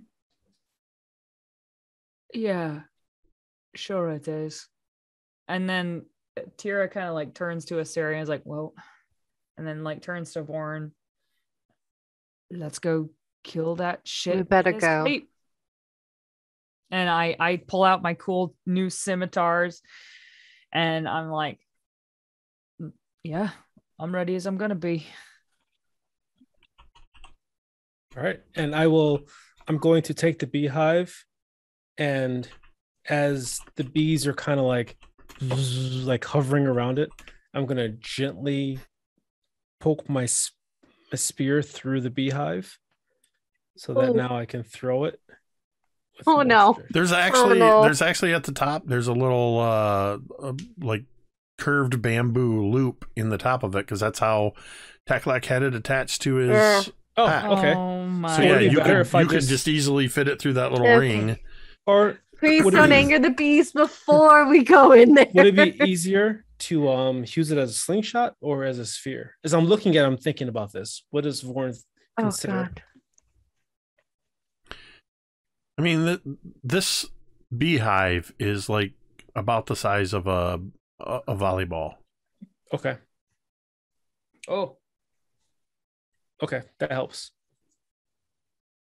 Okay. Maybe I can palm it. Maybe I can sphere it. oh God. Basically, Like a dodgeball. basically, if you decide to throw it, you will use your dexterity or your strength or your dexterity to throw it. If you throw it more than 20 feet, you will throw it at disadvantage. And you can throw it up to 60 feet. Okay. All right. Well, then I'm just gonna take it like a basketball. Yeah. We're gonna dunk it into the mouth. of the All right. dragon. And we move forward quietly. So you're moving All at once. You're All at once. You're moving stealthily toward the shadows where the obsidian Yes. throne is. Yes. I would like all of you to make dexterity roll. Nope, stealth rolls. I'm going to use a tome. Ooh. Same. Okay, Not. that's 2. Can I just hold my position and not move at all? Yeah, Oh shit! I got a 14. 26. I roll a 10 26? again. A 10. 26. America's Soren- ass is rolling hot tonight. I got Jeez. 23. And Ooh. Soren got a 21. So 20, 20, 10. I'm just gonna stick behind Teera? a rock for cover. I got a 14. Okay.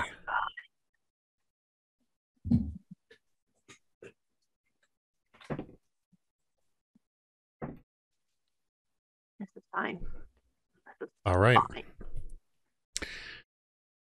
So you are all moving towards, except for Vorn, who kind of finds a bit of rock sticking out in shadow and waits as the 4 of you begin moving forward.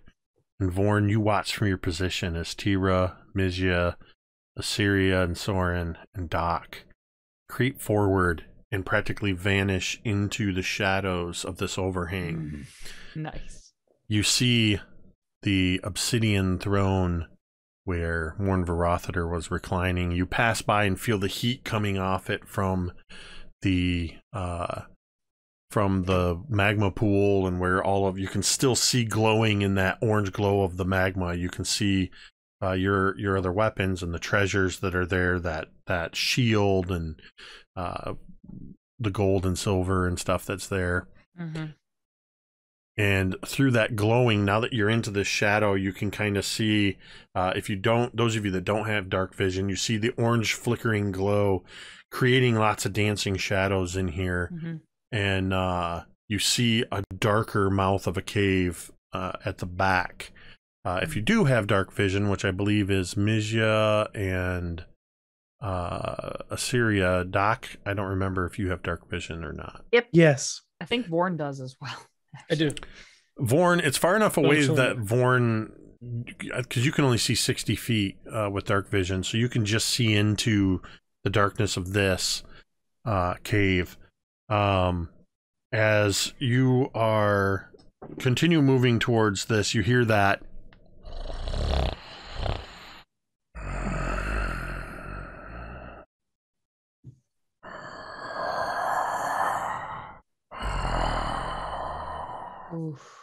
coming, it seems, from everywhere. You're barely making any sound. And you're going to continue heading towards the cavern at the back. Yep. Perfect. Yeah. So go ahead as you are continuing along, make another stealth check. Hate it when Jake says perfect. And I'm going to move up along and try to catch up with the group a little bit. Mine's a 19 this time. Okay. Tira has Nice. never been so stealthy. Using another tome. Oh Oh God. God, careful with the dogs. Scoreboard. 22. 19. Okay. 10. 10. Oh, 15. Thorin got a 19. Assyria got a 21. Okay. Whew.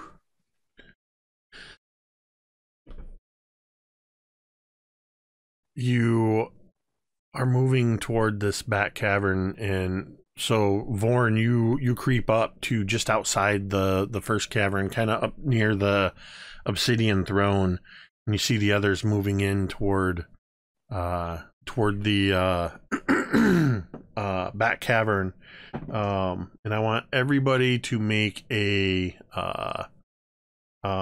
perception check for me. 15. 5. 2-1. 21. 4. 22. What did you get, Teera? 15. 15. Just as you all notice that the back cavern is empty, except for Vorn, you all just kind of looking around, you still hear that.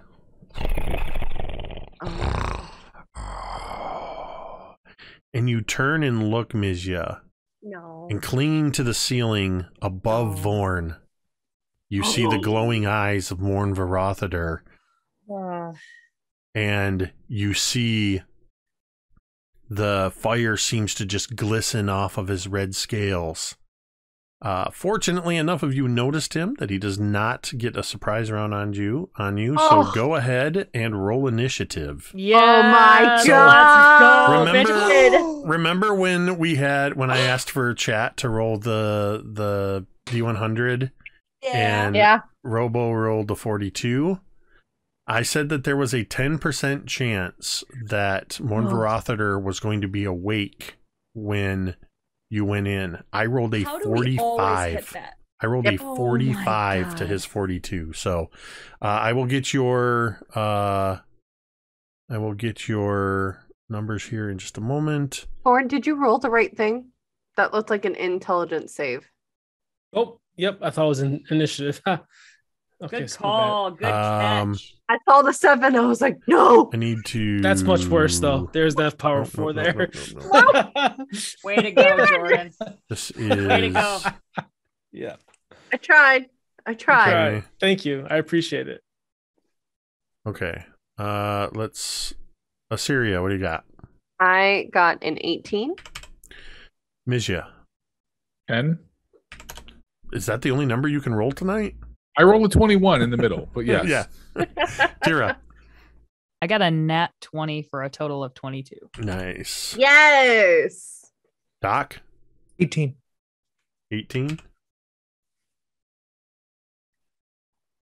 Vorn. A fearsome 4. Yes. Because I don't roll anything more than single and digits. then I need to. Oh, that's going to be.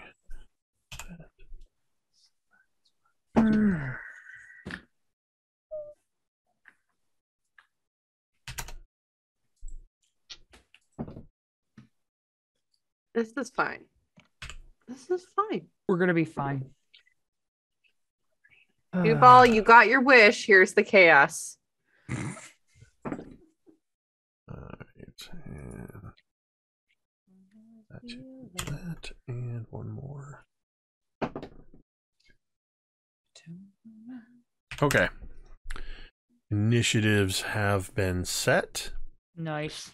Teera, you go first. Sick. Okay. So, because this, I don't have any ranged weapons. So what I'm going to do is I am going to, I'm going to kind of like juke over and get close to Mizya. I don't imagine they are very far away from me, but I kind of want to take up a defensive position near Mizya to make sure that Mizya stays safe. And if the dragon swoops by me or gets near enough to me for me to attack, I would like to attack. So I would like to hold my action, please. You're going to hold your action specifically for what? For if the dragon gets in attack range, okay, with a melee weapon. All right.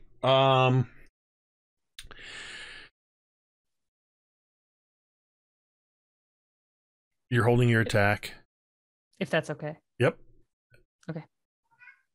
It is Morn Varothader's turn. Oh. I rolled a natural 20 on initiative. As did I. As you see Morn Varothader clinging to the ceiling upside down and looking around the cave at all of you.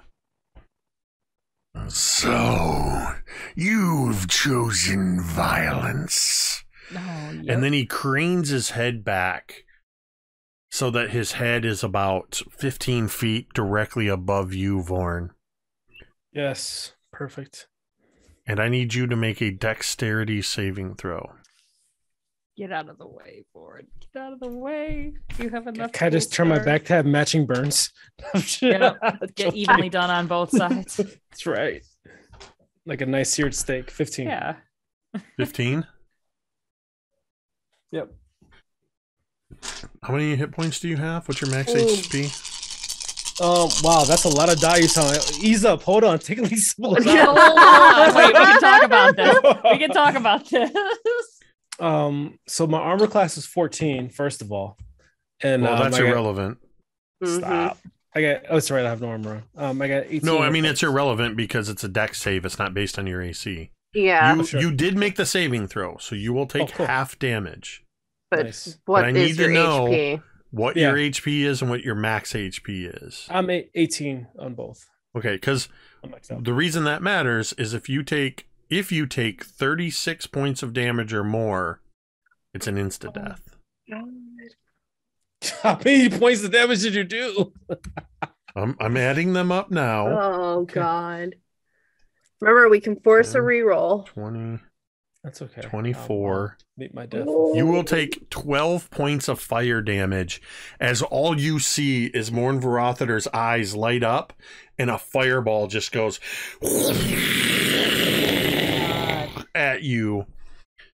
And you just dodge, rolling out of the way to the other side of the throne. Most of the fire goes around the obsidian throne, but some of it just catches hold of your bare skin and you take 12 points of fire damage. How's the beehive though? Is it like just melted honey now, or is it still... No, the beehive's fine.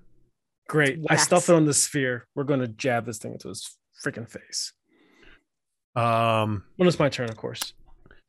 Because he used his fire breath, that is his turn. Doc, it is your turn. It's the death. Doc is going to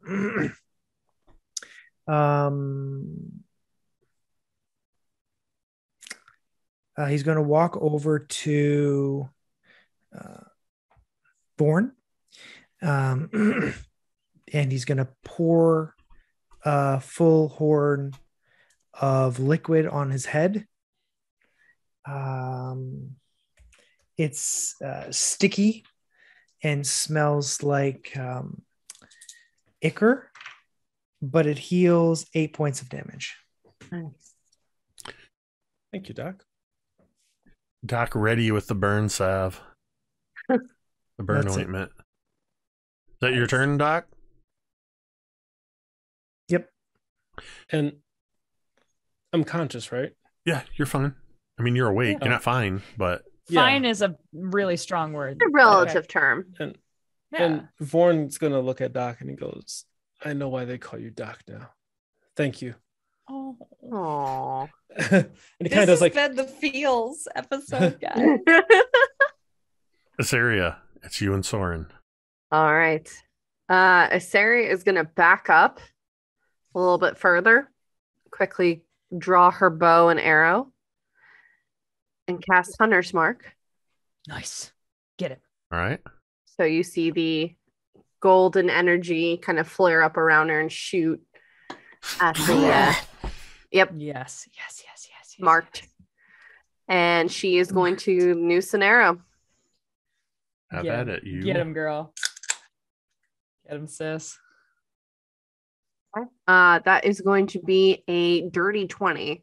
No, That is going to hit. he's just a stupid little baby dragon. Yeah, you find as this arrow strikes him that most of the scales are soft. Oh, she's going right for his eyes. Okay. She told Vorn she's going for his eyes, so that's what she's aiming for. Now So it's that a is point of pride. yeah. That is going to be, sorry, math is hard.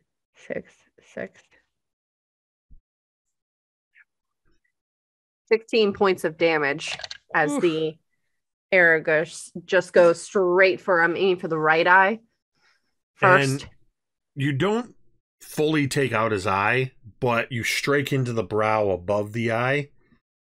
And basically a cold shot, you would have to crit for the cold shot to be effective. But you hit above the brow and you can see that he's irritated. You see him thrash his head around as this arrow sticks in, and you see the blood starting to run down, but he's hanging upside down, so it's sort of running towards where his horns curl backwards. You did 16 points of damage? 16 points of damage. Free action, she's going to look at Soren real quick and say the word den, which is the signal to Soren to find cover. This is not a battle that Soren can fight. He needs to find cover. Soren will immediately rush over to the closest cover, which would be the backside of the throne. Have Soren make a stealth check. Okay. That is 22. Soren is able to get around to the side while the dragon's thrashing his head around, and Soren is hidden behind the throne. He's so sneaky. He's so sneaky. He's a good boy. You start to hear commotion happening from inside the warrens around the edge of the kobold caves. Suddenly you hear a Wilhelm scream as a single kobold goes flying out from one of the upper levels. Goes,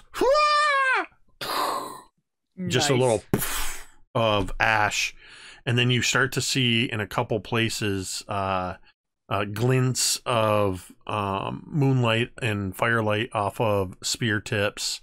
The resistance seems to be in full swing in the warrens. Mizya, you are up. Amazing. I need you to make an intelligence saving throw, DC 12.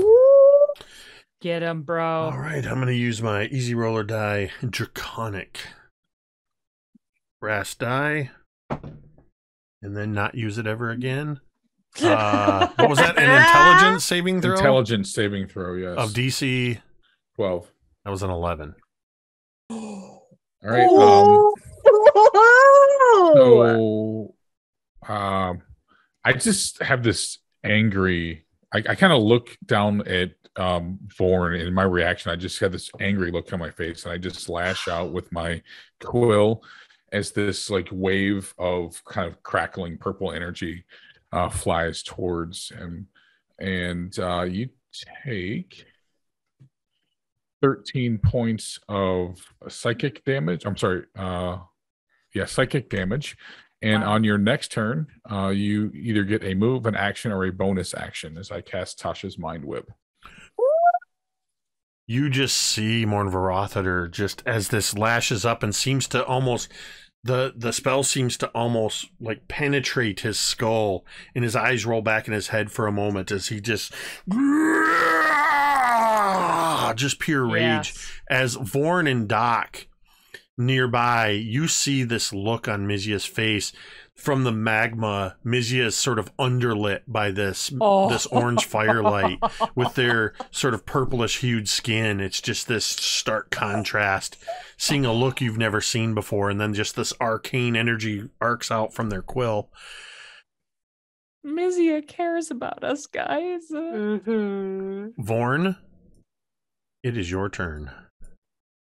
Well, first of all, a brief moment to gaze upon the majesty of the terrifying nature of Mizya right now. Yeah, right. Let's just take a minute to appreciate that. Don't ever piss off Mizya. Like for a brief moment, Vorn is like, his instincts like, okay, who's the enemy, the dragon or that purple demon covered in with magma hue around her? Okay, anyways, amazing. And for the record, Morn Varathater is directly above you. His head is about 15 feet away from you, and he is roaring in anger. His head is 15 feet away from me. Yep. And he's hanging up. Is he hanging? He's hanging upside He's down. hanging above you. With his head above you, and his mouth is open as he is. That is perfect. He's roaring with anger, and Vorn has the beehive on the spear. Oh, we keep saying sphere for. He's going to use his psychic energy, and he's going to target and throw the spear into the face, if not the mouth, if not the tonsils, if not the throat opening of this dragon. He's targeting the smallest target of this thing's mouth. The uvula. Yeah, thank you. I couldn't think of what that You're welcome. was called. And I want to use some advantage on this. So do I use? Is it a throw? So you will use your strength modifier to throw it. So whatever, unfortunately, you're not proficient with beehives. So it'll be a straight D20 plus your strength modifier. So whatever your strength mod is. But I'm checking something real quick. Because you are using your psi power. You are using, I just want to make sure I understand what you're doing here. Is the spear acting like a javelin? Will it make it easier to throw it? Well, are you throwing it while it's attached to the spear, or are you flinging it, like using the spear like a lacrosse thing to throw it? I'm 15 feet away. I think I'm throwing it like a javelin. Well, wait a minute. I could just dunk it. Can I just jump up and dunk it in his face? You can certainly try. Oh my god. Yeah, I'm gonna jump 15 feet, though. Oh god. Sponsored by Jumping Sprite. 15 feet. Ricky. Yes. No, this is glorious. I am looking Ricky. at. I'm going to jump 15. I'm going to run and. So here's the thing. Yeah. This is what I wanted to double check. So one of your abilities with your psionic power is telekinetic movement. You can move this without having to throw it. Oh. You can use your mind power to move it exactly where you want it because it's within 30 feet. Use the force, Luke. So you would not have to roll. But can I use my telekinetic power to make myself jump like Michael Jordan and dunk it into his face? That would require a roll. Just throw the thing, dude. No, Ricky, I am in the Jordan camp 110%. All right, so hold on.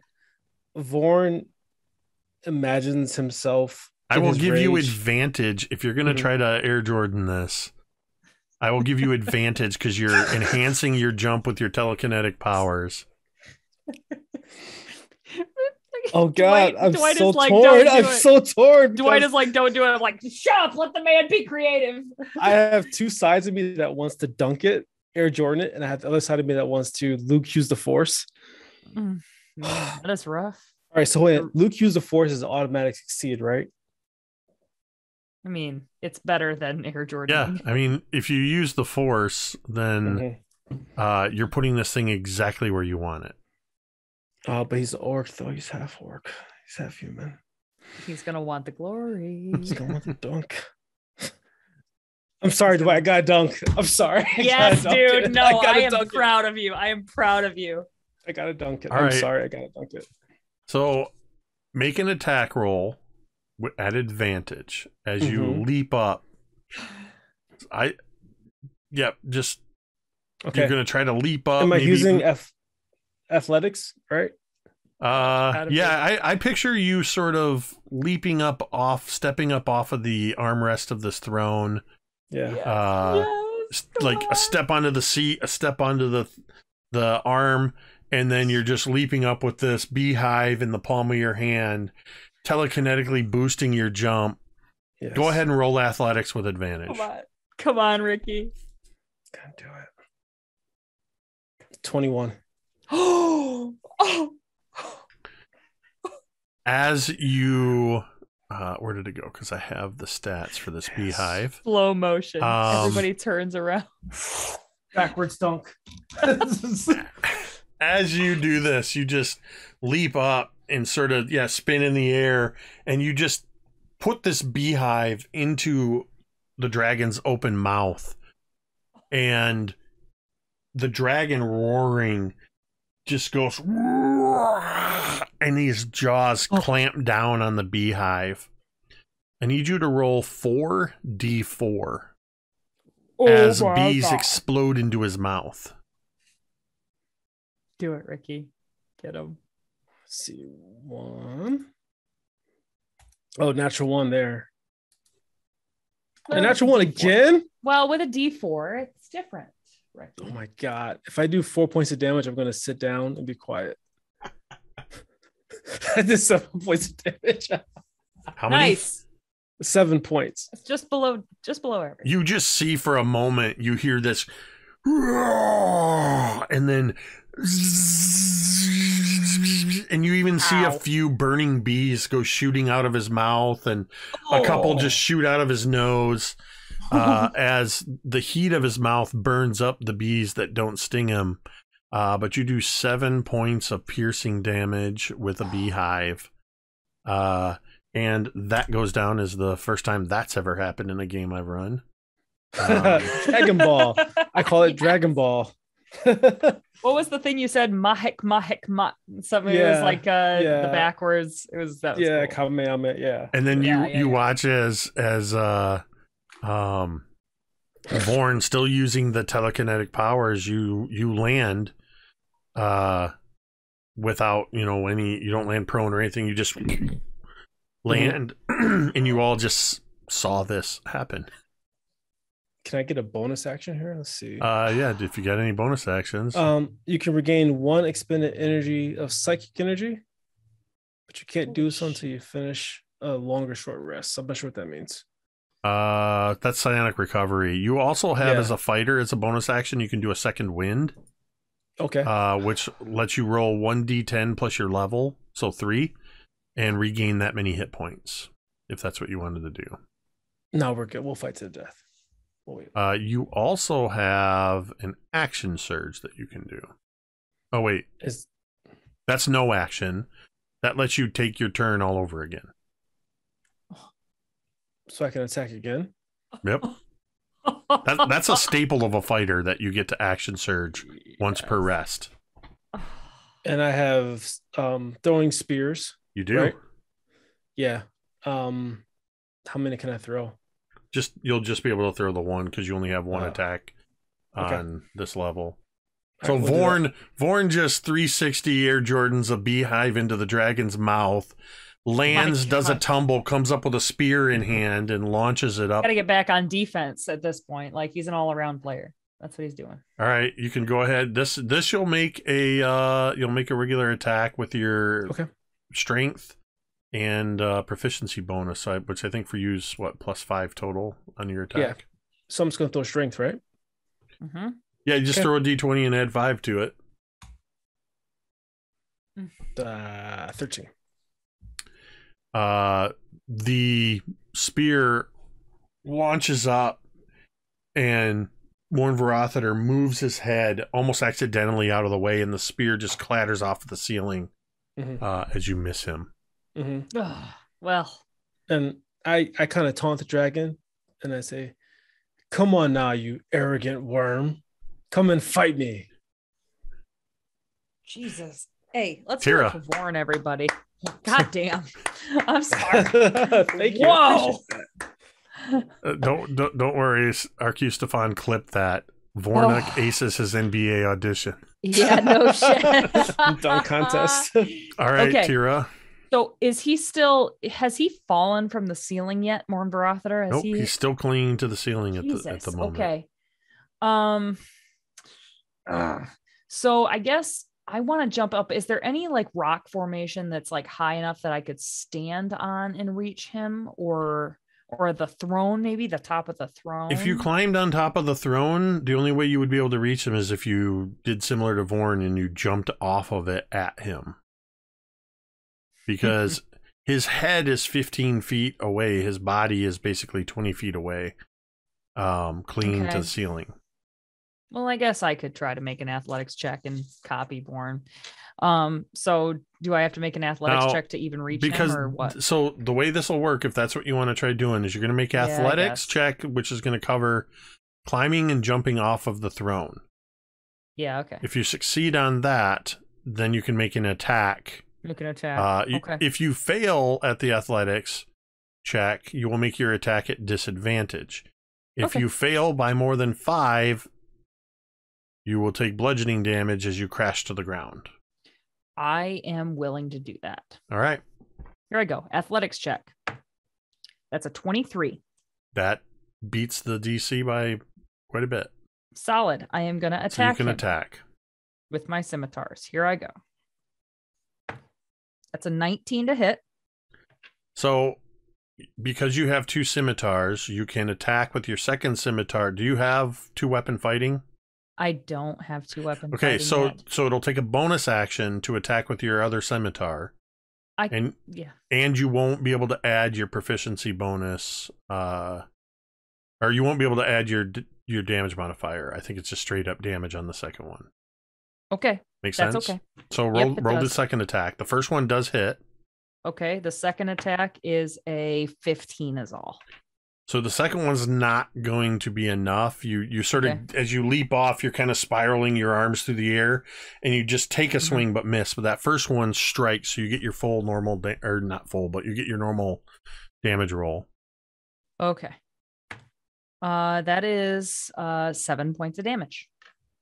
All right. And you also, because of your awesome athletics roll, you land very well. Can I land 3-point landing style?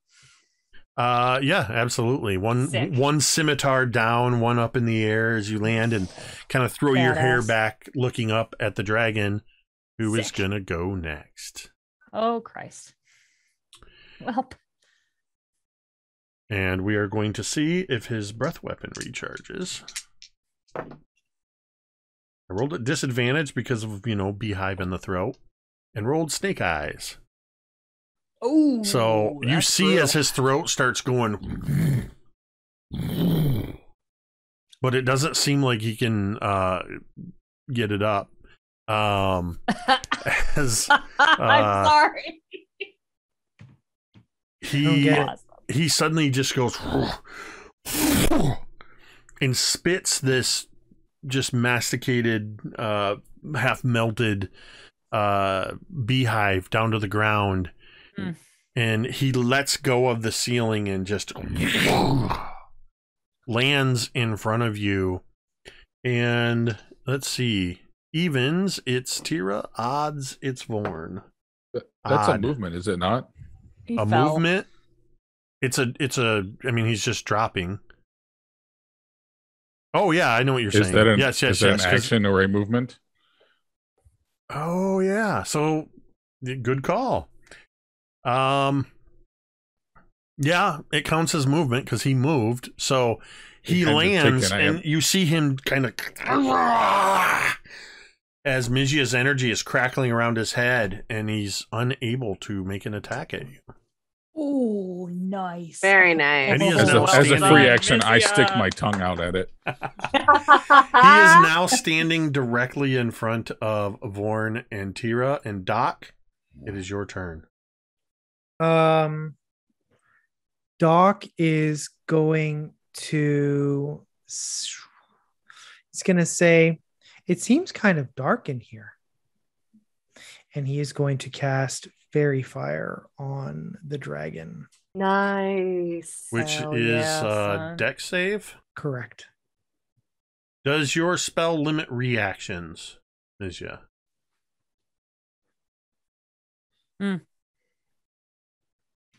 You're muted. Yep. It can't take a reaction until the end of its next turn, so it would be able to make a reaction after, since it is now taking a turn since it was hit. So it would be able to make its reaction. Yes, correct. Okay. So that is a, what is it? Deck save? Yep.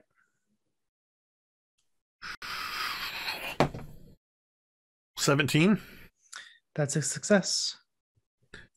So what does your fairy fire look like as it just briefly shimmers across, but then disappears? It just looks like a purple beam of light. So Doc flashes momentarily a ray of light at the dragon. And then Assyria, it's your Yes. turn. All right. I'm going to use another arrow. Nice. Destroy him. Oh, it was a 20 and then it rolled. That's so rude. That's so rude. Ah. Gonna be a 21 a hit. It would have been so much cooler. Okay. No. 21 will hit. Oh, damn it. It's All right. fine. It rolled. All right, that's going to be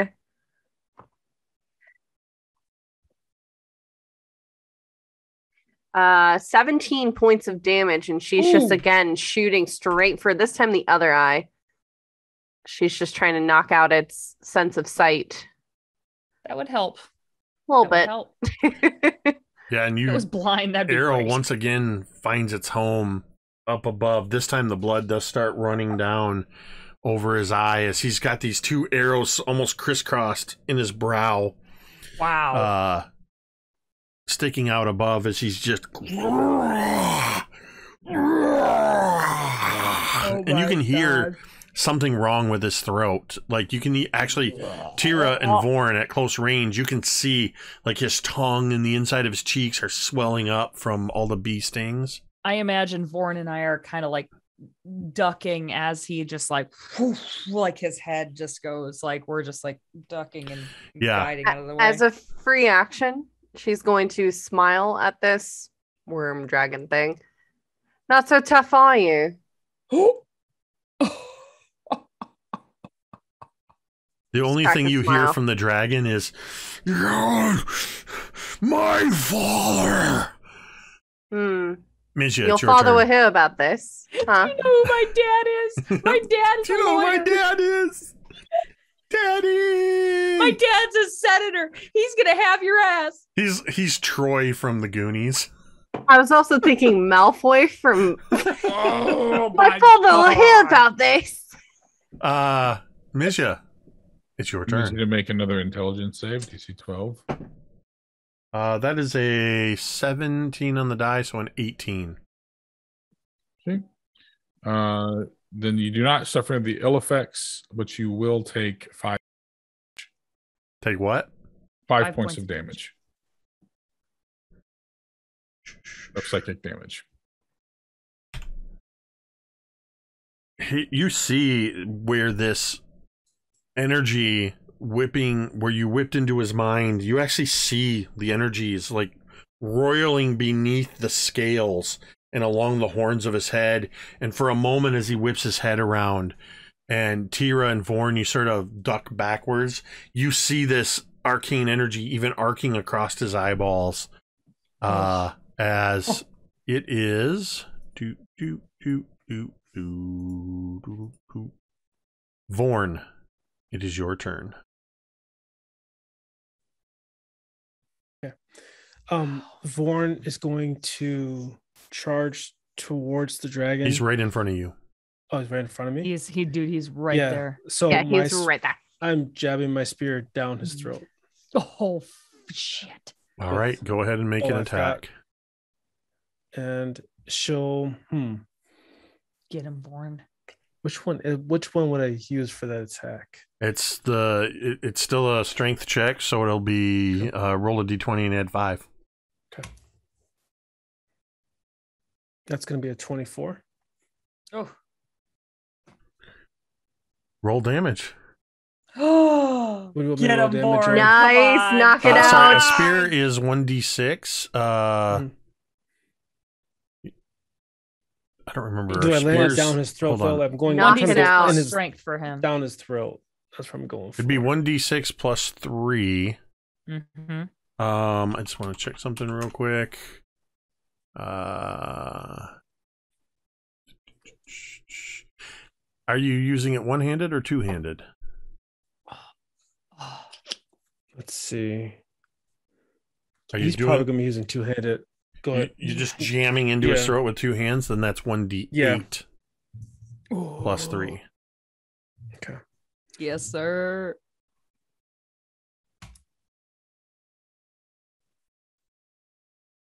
Oh, positive.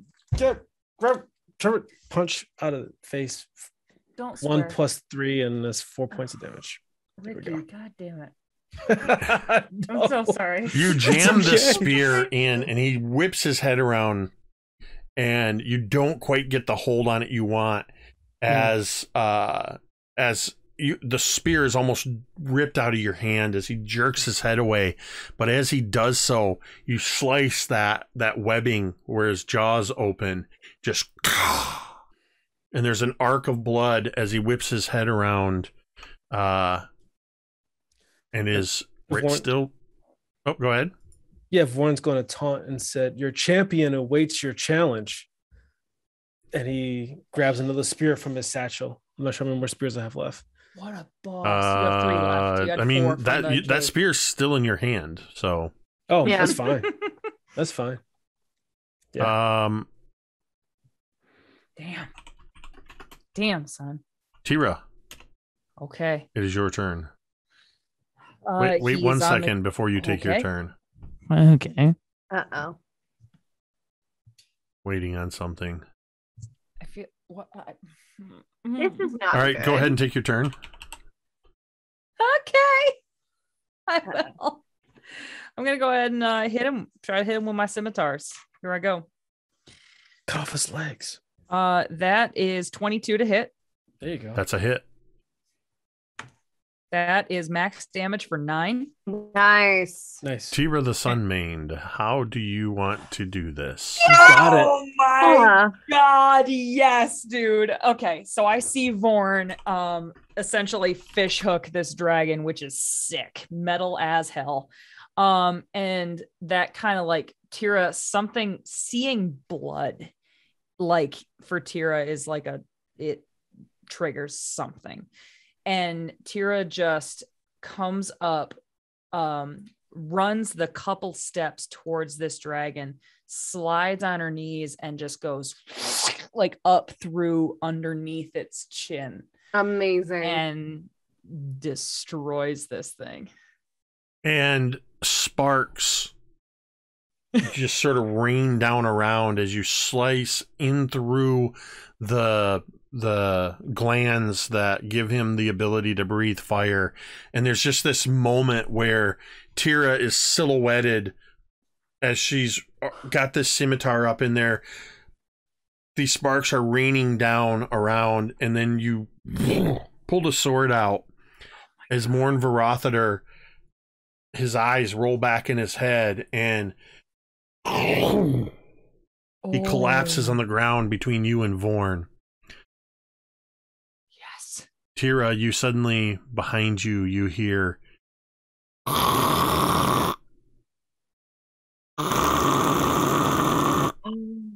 What is it? What is it? You turn around and you see your greatsword being dragged at great difficulty by an invisible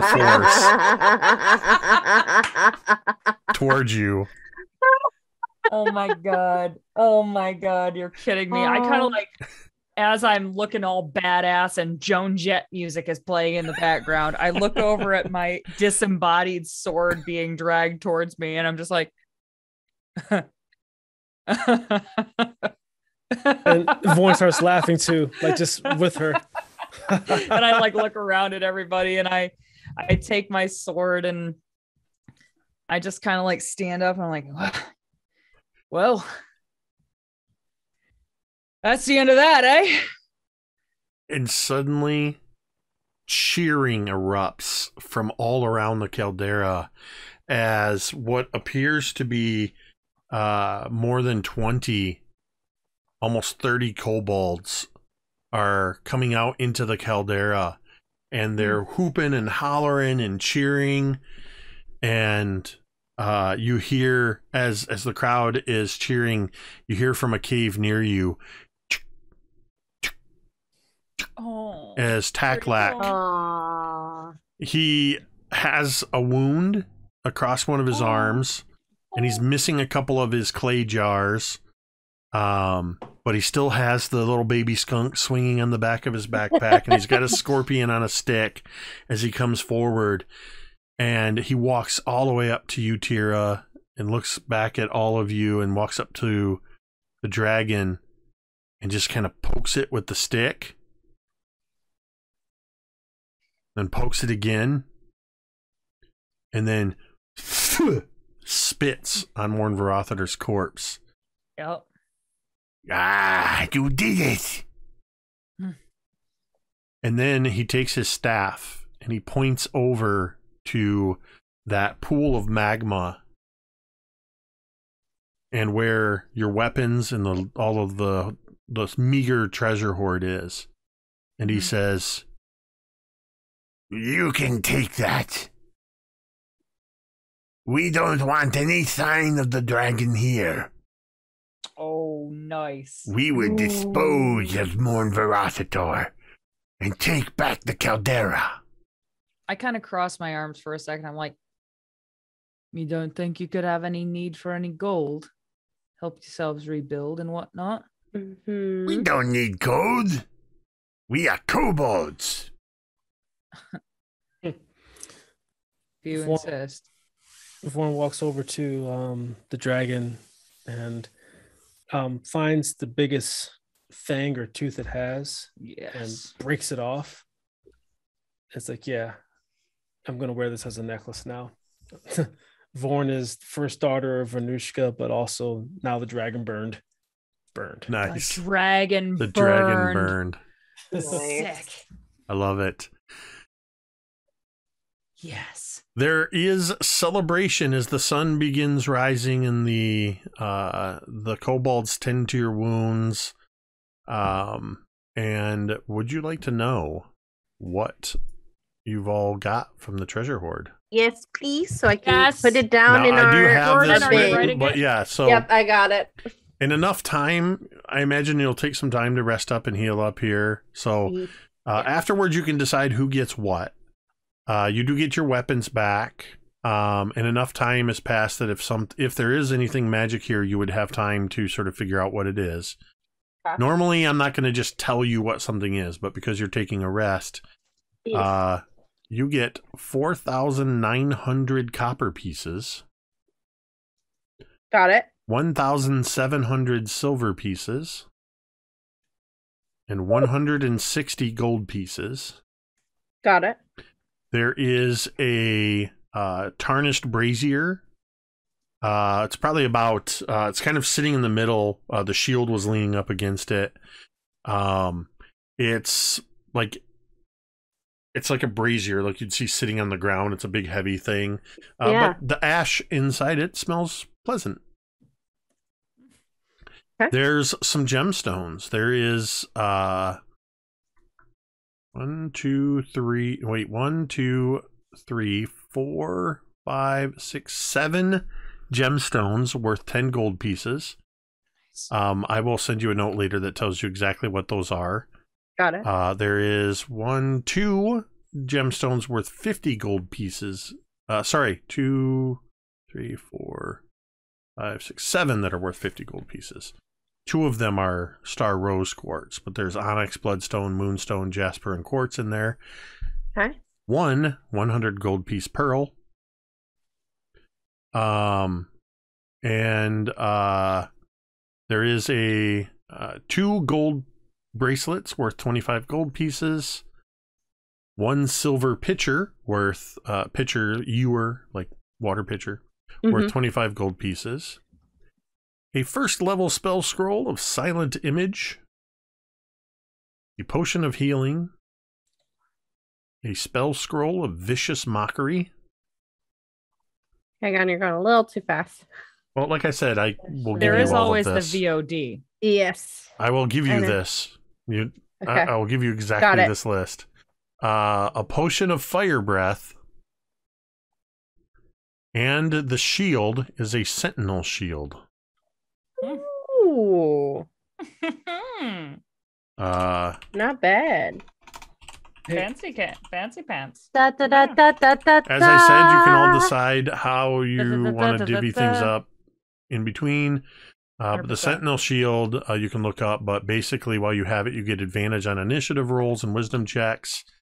It has an eye on it emblazoned in it. And it ups your AC by 2 Ooh. when you're wielding it.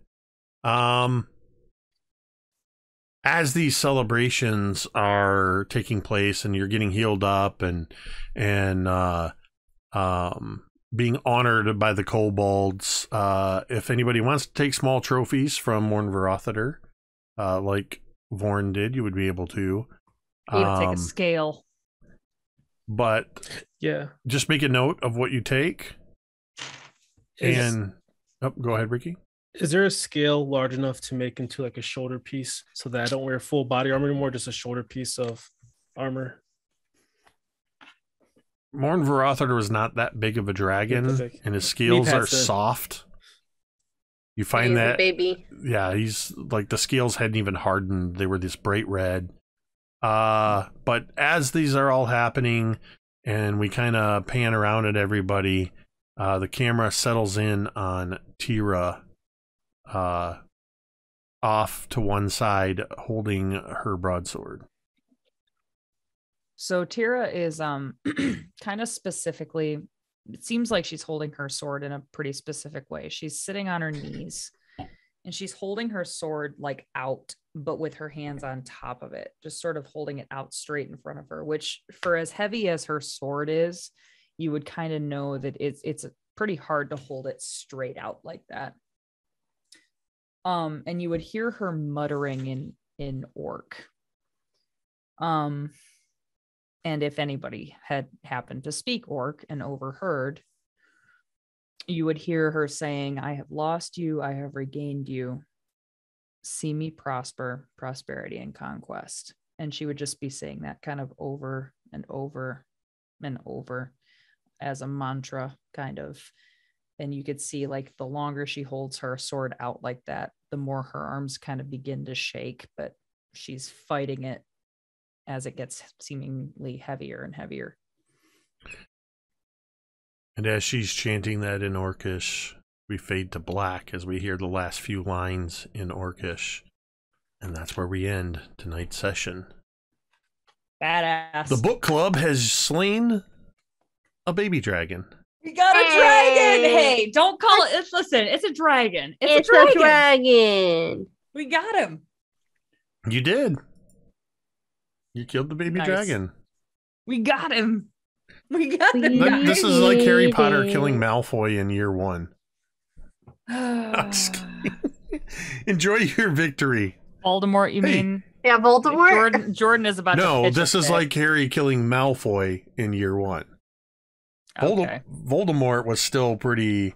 Yeah, but Pretty- he doesn't get. But he doesn't kill Malfoy in year 1. I know, that's what I'm saying. This is like if he did. Okay. Jesus Christ. Oh God, the nerds Just go are with the fighting. joke. I didn't know it was a joke. I thought you were serious. No. Mommy and Daddy are fighting. Okay, well, that ends episode 25. Oh, there's one more thing I forgot. You are all now level 4. Yes. Four. You killed a dragon. Yeah, I'd say so. So before Thank we you. end, I would like real quick, I would like each of you to roll your hit point. You don't have to do it in sequence, but roll your hit points for your HP increase. So you'll roll whatever your hit die is, add your constitution modifier, and that'll be your new what you add for your hit points. If you roll Nice. a 1, you can re-roll it for free. Wait, so how do I do this? Do I go into You just do it. Okay, so just roll D20? No. Nope. No, It's your no, hit no, no, no. dice. It's your hit dice, which for you I believe is a D10. Yep. I think so. So you would roll. Oh, That sounded And then like that sounded like a pleasant Oh. sound. I rolled 8. And then So what do we add to it? Vorn, you would add your con modifier to it. Okay, thank you. So Vorn, you'll roll a D10 and you'll add 4 to whatever you roll. Nice. I rolled an 8, so I add a 3, which means I get a plus 11 on my Yep. HP. What'd you get, Vorn? 5 plus. That's going to be 8 plus 4, so it'll be 12. Yep. So you get 12 more hit points. Mizya, what'd you get? Woohoo! You're muted. That's 6. This area? I'm doing the math right now. I rolled a 10 plus Nice. 1, so 11. Big so I'm at numbers all the way 36. around. Yes. Also at level 4, obviously just follow your character sheet. But at level 4, I believe all of you have the option for either an ability score increase or to take a feat. Mhm. If you could just let me know what new features you have, or let me know when you've done your character sheet so I can take a look at them, just so I can continue to stay on top of what you have at your disposal. Mhm. With that, we are going to end this session, and we are going to be back next Monday with episode 26. This past Sunday, Cari and I recorded the first of our pre-recorded interludes, which will begin airing either at the very last Monday of this month or on the first Monday of December. And instead of our regular games in December, we will be airing interludes, and myself and whoever else wants of the book club can hang out in chat while these air live, and you can experience individual one-on-one stories and learn more about these characters. I'm so damn excited to watch all y'all's. Mhm. It's gonna be awesome. Thank you, everybody who tuned in tonight. Thank you for everybody who supported through subscriptions and domain tomes and the bits and all that good stuff. We appreciate that. If you are one of those people that just likes to lurk in the background, not participate in chat, thank you so much. We appreciate you just as much. And of course, as always, I want to say just a huge thank you to my players, without whom, first my players Gary, Cari, Ricky, Dwight, and Jordan, without whom it would just be me talking to myself for a few hours. We are going to raid Nice. as we head out of here. We are going to raid Dream Wisp. Yay! Get I it. see that Jen is amazing. Jen is streaming right now, so we're going to send a raid over to Dream Wisp Jen. So stick around for that raid. Otherwise, we're going to end the stream the same way we end every stream, and you can say it with me if you want.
Bye.